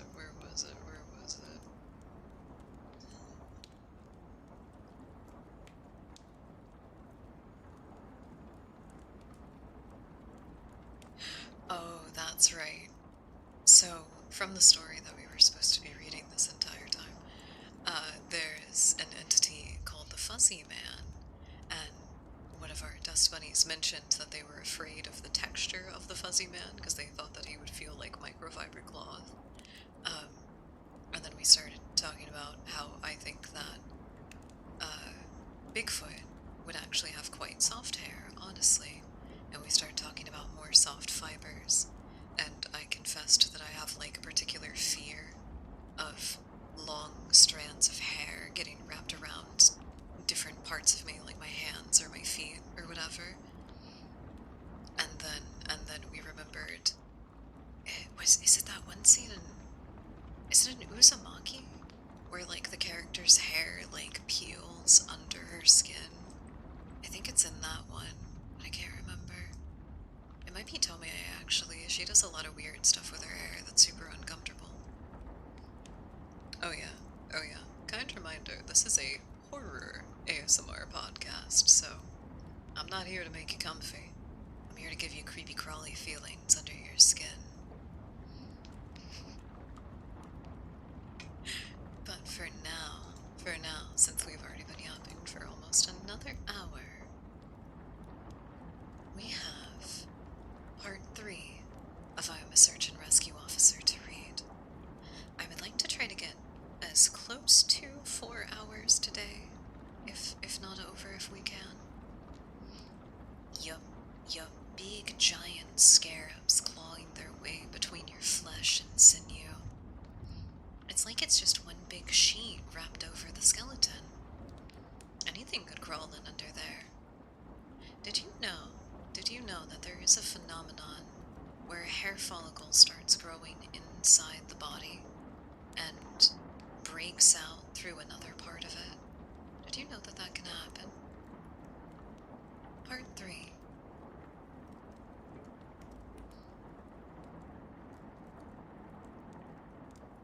My first case happened when I was right after I got out of training. And I was still pretty new to everything. Captain Key's getting consumed. Well, that's just carnivorous bugs. That's a little different. That's just carnivorous bugs. They weren't all going under his skin. Before I took this job, I was a volunteer, so I had a basic idea of what to expect, but on those calls, you're mostly dealing with finding lost people after vets have found signs of them. As an SAR officer, or SAR officer, you go out on all kinds of cases, for animal bites to heart attacks. This case got called in early in the morning from a young couple who were on one of the trails that goes by the lake. The husband was completely hysterical. We couldn't really figure out what was going on. We could hear a woman screaming in the background, and he was begging us to come up there right away. But when we get there, we see him holding his wife, and she's got something in her arms. She's screaming these awful, almost animal-like screams, and he's sobbing. He sees us, and he screams at us to help them, to please get an ambulance up there. Now, obviously, we can't just drive an ambulance up the walking path, so we ask him if his wife needs help, or if she could walk on her own. He's still hysterical, but managed to tell us that. He's still hysterical, but he manages to tell us that it's not his wife that needs help. I go over while one of the vets tries to calm her down and ask the wife what's going on. She's rocking, holding something, and just shrieking over and over again. I crouch down to see whatever it is she's holding. It's covered in blood. That's when I notice the thing on her front, and my heart sinks. I ask her to tell me what's going on, and I sort of pry at her arms gently open so that I can see what she's holding. It's her baby, obviously dead. His head is caved in on one side, and he's covered in scratches. Now, I've seen dead bodies before, but something about this whole situation hits me hard. I have to take a second to compose myself, and I get up to go get the other vet who's standing by. I tell him that the kid is dead, and he just sort of pats my shoulder and tells me that he'll deal with it. It took us over an hour to get this woman to let us see him. Every time we try to take the baby from her, she flips out and tells us that we can't have him. That he'll be okay if we just leave her alone and let her help him. But eventually one of the vets manages to calm her down, and she gives us the body. We took it back to the med area, but when the EMTs showed up, they told us that it was never any hope of saving them. He died instantly from the trauma to his head. I was good buddies with one of the nurses who met them at the hospital. She told me later what had happened. Turns out that the couple had been walking with the baby in a sling, and they stopped because the kid was fussing. The dad takes the kid and is holding him, looking out over the little gully by the path. The mom comes up and stands next to him, but she ends up stepping on a loose patch of soil, and she trips. She falls into the dad, who drops the kid, who ends up falling about 20 feet down into this little gully, into the rocks at the bottom. The dad climbed down and recovered the kid, but he'd fallen right on his head and was dead by the time that he got there. He was only 15 months old. It was a total freak incident, a series of events that coalesced into the worst possible outcome.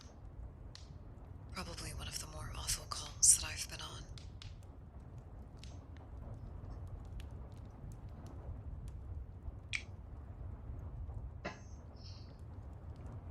Kind reminder to stay hydrated, bunnies. I haven't seen a lot of animal bites in my time as a SAR officer. Mostly because there aren't any animals that come around this area. While there are bears, they tend to stay pretty far from people, and sightings are highly unusual. Most of the animals you see are small ones like coyotes, raccoons, or skunks. What we do see frequently, though, are moose, and let me tell you, moose are nasty. They'll chase after anything for any reason, and God help you if you get between a female and its baby. One of the more amusing calls was a guy who got chased down by an absolutely massive moose and was stuck up a tree. Took us almost an hour to get him down, and when we finally got him on solid ground again, he looked at me and said, "Ah, damn, them fuckers is big up close." I guess that's not really a scary story, but we still laugh about that one. Yes, it is Moose, the Moo Show. I hope you're having a lovely, lovely night. Welcome in. We are currently reading stories from I'm a Search and Rescue Officer. I think that one was a very short reprieve before the trauma of the paragraph that we're about to read next, so if you are into no sleeps or creepypastas, I hope you enjoy your time with us. I honestly don't know how I'd forgotten this story, but it is, by far, the scariest thing that's happened to me. I guess maybe I've tried so long to forget about it that it didn't come to mind right away. As someone who spends literally all of their time in the woods, you don't ever want to let yourself get scared of being alone or out in the middle of nowhere. Excuse me, sorry, excuse me. That's why when you experience this, you tend to just forget about them and move on. It is to date the only thing that has ever made me really seriously consider if this job is right for me. I don't really like talking about it much, but I'll do my best. Thank you so much for the follow, Musho. I appreciate it. Thank you for joining our community, and welcome in.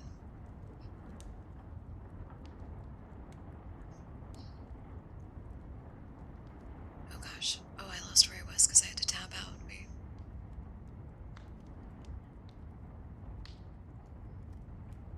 As I recall, this took place right after the end of spring. It was a typical lost child. A 4-year-old girl had wandered away from her family's campsite and had been missing for about 2 hours. Her parents were completely despondent and told us what most parents do. My kid would never wander away. She's so good about staying close. She's never done anything like this before. We assure the parents that we'll do everything that we can to find her and that we spread out in the standard search formation. I was partnered with one of my good buddies, and we were sort of casually holding conversation while we hiked. I know it sounds callous, but you do sort of become desensitized when you've done this long enough. It becomes the norm, and I think to a certain extent you have to learn to desensitize yourselves in order to work this job. We search for a good 2 hours before going well beyond where we think she'd be, and we come to a small valley when something makes both of us stop in unison. We freeze and look at each other. There's almost a sensation like a plane depressurizing. My ears pop, and this odd sensation of having dropped about 10 feet. start asking my buddy if he felt that, but before I can, we hear the loudest sound I've ever heard in my entire life. It's almost like a freight train passing directly by us, but it's coming from every direction at once, including above and below.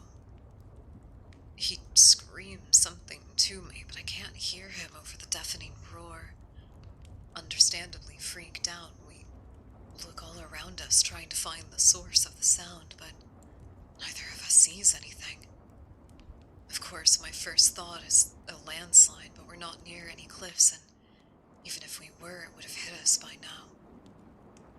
The sound goes on, and we're trying to yell to each other, but even standing close together, we can't hear anything but this sound.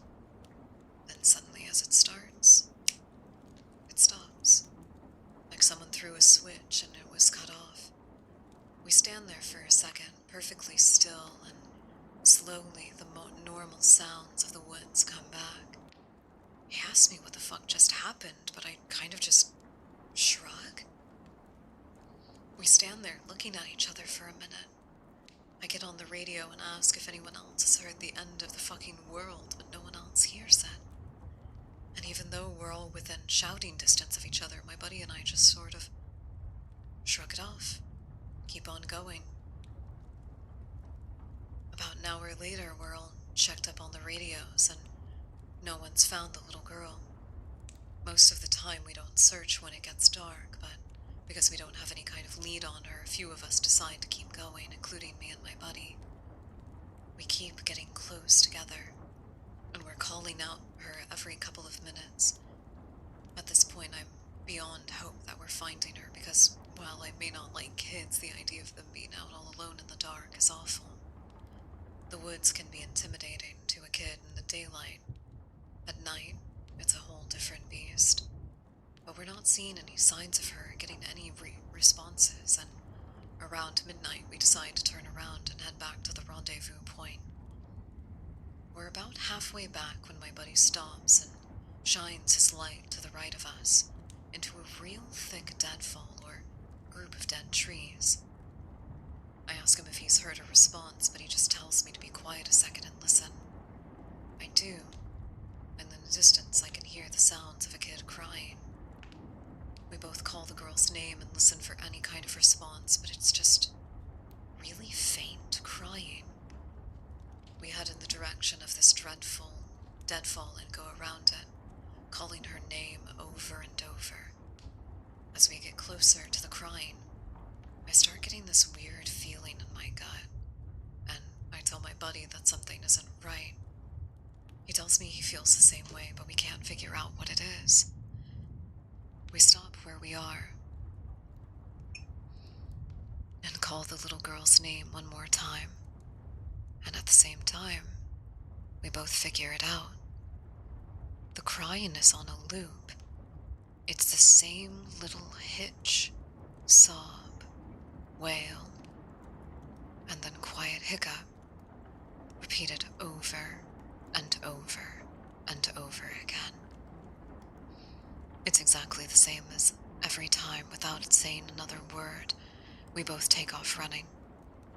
It's the only time I've ever lost my composure like that, but something about it was so incredibly wrong, and neither of us wanted to stay out there anymore. When we got back to the rendezvous, we asked if anyone else had heard anything strange, but no one knew what we were talking about. I know it sounds anticlimactic, but that call fucked me up for so long.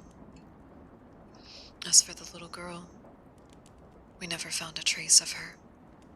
We keep an eye out for her, and all of the other people who have never been found. But frankly, I doubt we'll ever find anything.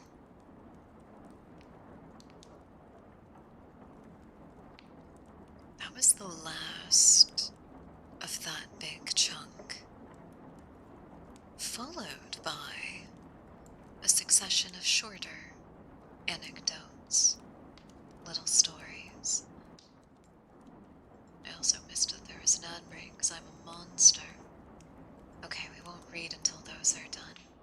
But thank you all so so much for taking some time out of your day to spend it with us. I hope you're having fun. Allow me to disperse a little bit of joy where we can in these dark, dark stories. Some little stars for the little bunnies that brighten up my night. If you do, exclamation point jump in the chat, your little dust bunny on screen will jump as well.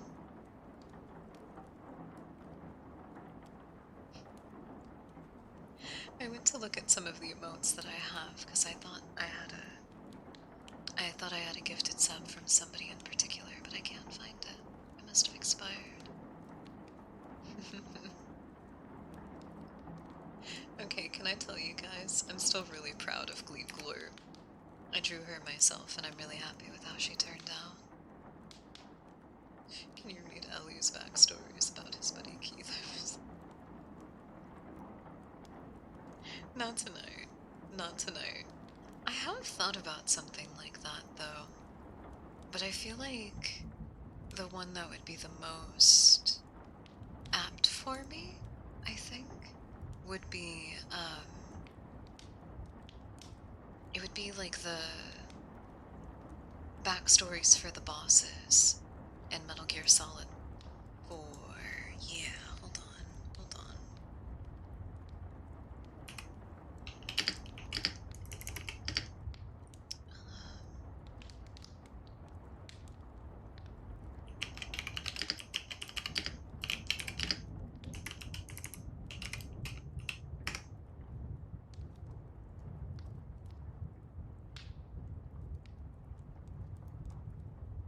Where's the... I wonder if I could find the full script for it. Because what happens in Metal Gear Solid 4 is that whenever you defeat one of the bosses, you get a call from someone on the radio. And he gives you, like, the very particular war story that that person developed in, and why they are the way they are. God, her design is so cool. I love all of the Raven characters from Metal Gear Solid, but I really specifically like Raging Raven. You bastards. I'll never forgive you, never. I can feel the anger building up inside, eating away at me.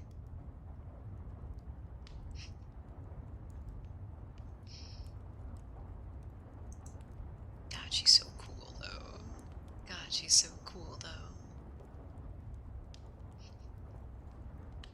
I should see if I can find, like, scripts for them. Because the way that the character reads them out, it really does feel like just like some kind of twisted story that you're hearing on the radio. Like, even though you just fought that person, their story feels so distant because of how monstrous all of them have become.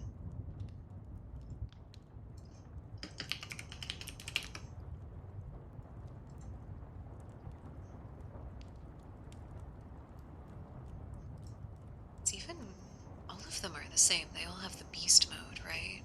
Yeah. They all have the beast form. Laughing Octopus is actually kind of scary. she's kind of terrifying. Screaming Mantis is, of course, like, gnarly and super cool. Fuck, I'm sorry, I'm getting distracted by beautiful people. It's fine, it's fine. I forgot Vamp pops up in MGS4 as well. What is he doing there? Alright, I think I'm kind of getting to the end of my energy for the night. I'm gonna need to take care of myself a little bit more before I go to bed.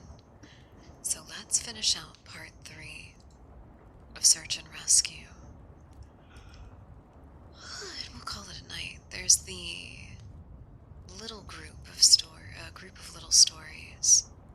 And then there's 3 longer ones, but not too long. Since most of our dust bunnies are probably fully relaxed for the night and getting into a much more sleepy state. The eeps are starting to take over. We'll move in a little bit.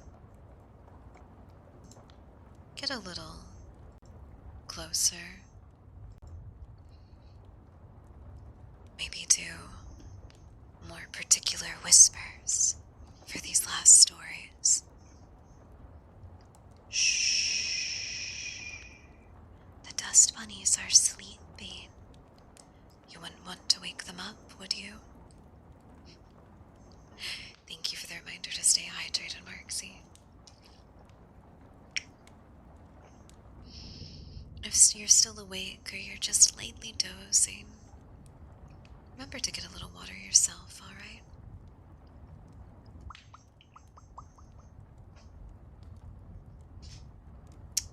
Put my ball away for now.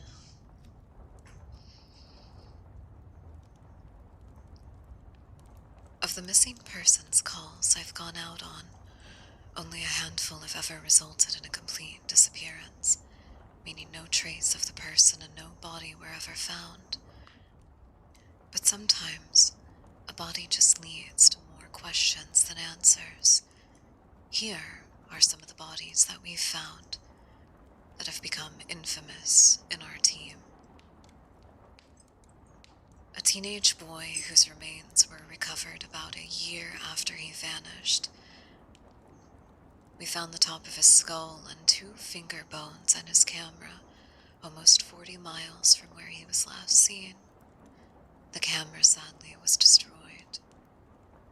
Another was the pelvis of an older man who had vanished a month earlier. That was all we ever found.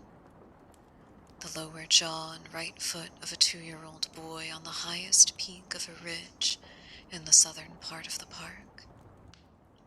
The body of a 10-year-old girl, almost 20 miles from where she'd vanished. She had died of exposure 3 weeks after going missing, and all of her clothes were intact except for her shoes and her jacket. There were berries and cooked meat in her stomach when they did the autopsy. The coroner said it appeared as if someone had been taking care of her. There were no suspects ever identified. The frozen body of a 1-year-old baby, found a week after vanishing in the hollow trunk of a tree 10 miles from the area he was last seen. There was fresh milk found in his stomach, but his tongue was gone. And a single vertebrae and a right kneecap of a 3-year-old girl found in the snow, almost 20 miles from the campground her family had been the previous summer.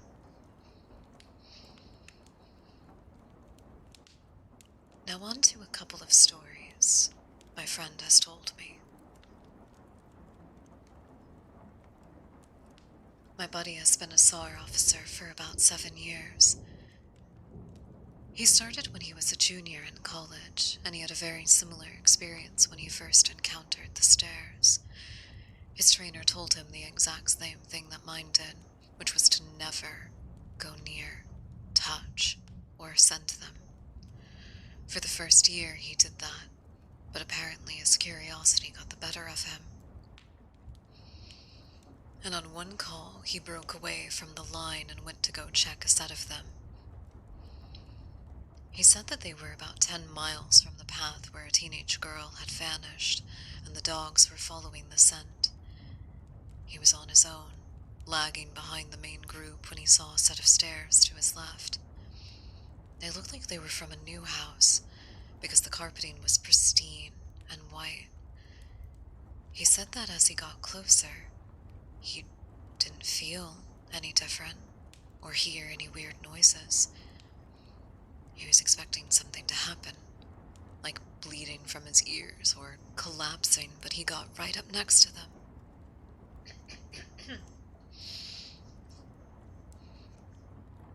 And didn't feel anything. The only thing he said was odd was that there was absolutely no debris on the steps. No dirt, no leaves, no dust, anything. and there didn't appear to be any signs of animal or insect activity in the immediate area, which he also found strange. It was less like things were avoiding them and more like they just happened to be in relative barren part of the forest. He touched the stairs and didn't feel anything except for a sort of sickly feeling you get from new carpet. Making sure that his radio was on, he slowly climbed the stairs. He said it was terrifying because the way that they had been stigmatized. He wasn't really sure what was going to happen to him. He joked that half of him expected to be teleported to some other dimension and the other half was watching for a UFO to come swooping down. But he got to the top with a little event, and he stood there for a while just looking around. But he said the longer that he stood on the top step, the more he felt like what he was doing something very, very wrong. He described it as the feeling that you'd get if you're in a part of a government building you have no business being in, and as if someone was going to arrest you or shoot you in the back of the head at any second. He tried to brush it off, but the feeling got stronger and stronger. And that's when he realized that he couldn't hear anything anymore. The sounds of the forest were gone. He couldn't hear his own breathing. It was like some kind of weird, awful tinnitus, but so much more oppressive. He climbed back down and rejoined the search and didn't mention what he had done. But he said the weirdest part came after. His trainer was waiting back at the welcome center after the search ended for the day, and he cornered my buddy before he could leave. He said his trainer had this look of intense anger, and he asked what was wrong. "You went up one of them, didn't you?" My buddy said it wasn't phrased as a question. He asked how the trainer knew. The trainer just shook his head. "Because we didn't find her. The dogs lost her scent." My buddy asked what that had to do with anything, and the trainer asked how long he'd been on the stairs, and my buddy said no more than a minute. The trainer gave him this really awful, almost dead-eyed look and told him that if he ever went up another staircase again, he'd be fired. Immediately, the trainer walked away. I guess he never answered any of the questions my buddy had asked him about it since.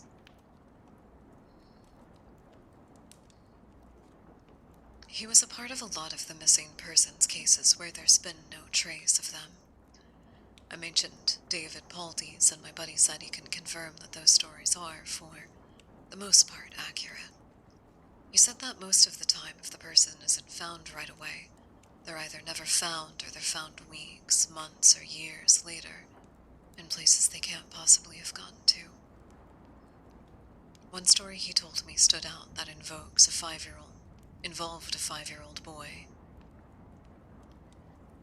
The little boy vanished from a picnic area in the late fall.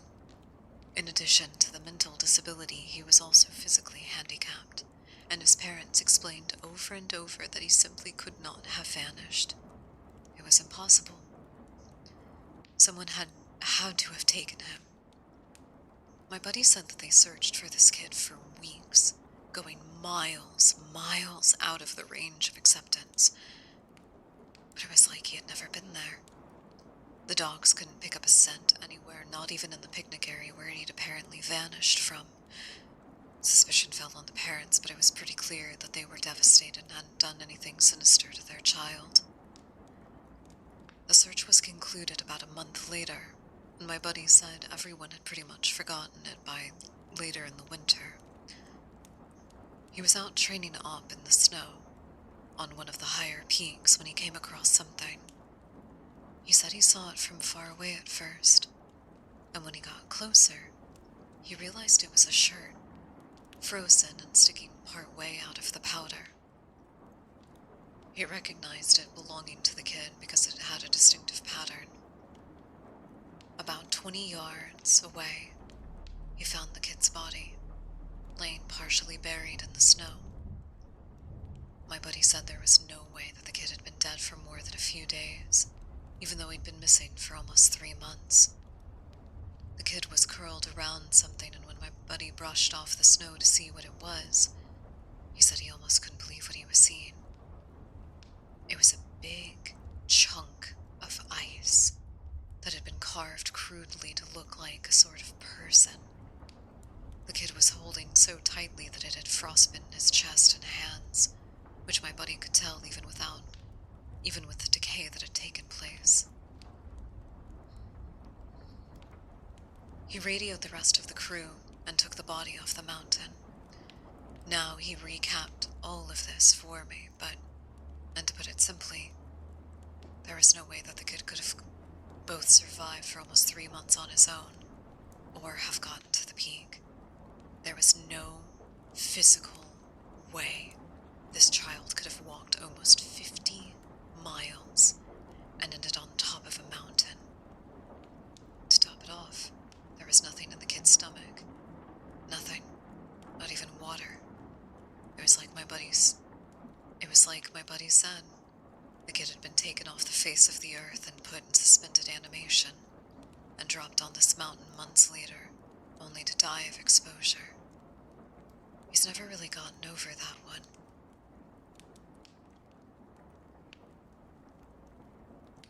The last story I'll share from him was one that took place relatively recently. They were going out for a recon for mountain lions, because there had been several reports of sightings in the last couple of days. One of our jobs is to scout the areas where animals have seen to ensure that if they are in the area, we can warn people to close off the trails, but he was out on his own in a very heavily frosted part of the park towards dusk when he heard what sounded like a woman screaming in the distance. Now, as most of you know, when a mountain lion screams, it sounds almost exactly like a woman being brutally murdered. It's unsettling, but far from abnormal. My buddy radioed back and let Ops know what he'd heard and that he was going to keep going to see if he could figure out where its territory started. He heard the mountain lion scream a couple more times, always from the same spot, and determined the approximate area of the mountain lion's territory. He was about to head back when he heard another scream. This time it was only within a few yards of him. Of course, he freaks out and starts heading back at a much faster pace, because the last thing he wants to run into is a goddamn mountain lion and get mauled to death. As he got back on the path and started to head back, the screaming followed him, and he broke into a jog. When he was about a mile from Ops, the screaming stopped and he turned around to see what was following him. It was almost night at this point, but he said in the distance, just before the path rounded the corner, he could see what looked like a male figure. He called out to them, warning that the paths were closed and that he needed to head back to the center. The figure just stood there, and my buddy walked over. When he was about 10 yards away, the figure took, as if he described, an impossibly long step toward him, and let out the same scream my buddy had been hearing. He didn't even say anything, he just turned and sprinted back, never looking behind him. By the time he got back, the screaming had moved back into the woods. He didn't mention it to anyone else, just said that there was a mountain lion in the area, that they would need to close the paths until the animal could be located and moved. The end. That was the end of part 3, at the very least. There are 5 more parts, from what I was looking at. And we might need to make this an episodic entry in the Radio Chronicles. We might need to. I can do another 3 next week, I think. Or more, if I don't get distracted like I did this time. But with that, my dear dust bunnies, unfortunately, it is time for us to call it a night. The station must go dark, eventually. I do want to thank all of you so much. Oh, wait a second.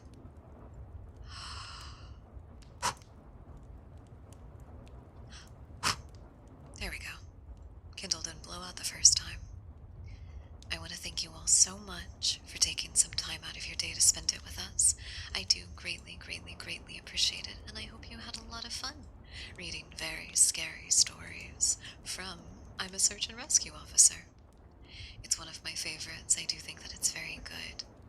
I hope I will see you all again on Friday, same bat time, same bat channel, right here, 6 p.m. Central Standard. I'm glad, Yoki. I'm glad. Don't forget to lock your doors and your windows and to check your backyards and to make sure that your pets are okay and look under your bed and in the closet because it might already be inside with you. I'm already inside. Thank you, Marxie. Thank you, thank you. And thank you, Yogi. Good night to everybody who is still awake with us. Good night to everybody that has drifted off into dreamland. Regardless to the nightmare fuel, I hope you have lovely dreams. And don't forget to support us on all of the other links, my dear dust bunnies. Don't forget that. I want to raid out, but the only person that I want to raid is not streaming ASMR. And is a little bit of a screecher, unfortunately. I don't want to disturb the dust bunnies that have already fallen asleep. It means so much to me that you trust me to put you under. It means so much to me. I think it's about time for phone and bedtime for me. I think it is. So thank you all so much for joining us. I appreciate it so much. I will see you all again on Friday. And until then, my dear dust bunnies, please remember to take care of yourselves, as it is oh so important to do so. Remember to be kind to yourselves, because you deserve it. It's not something that you have to earn. You are owed that decency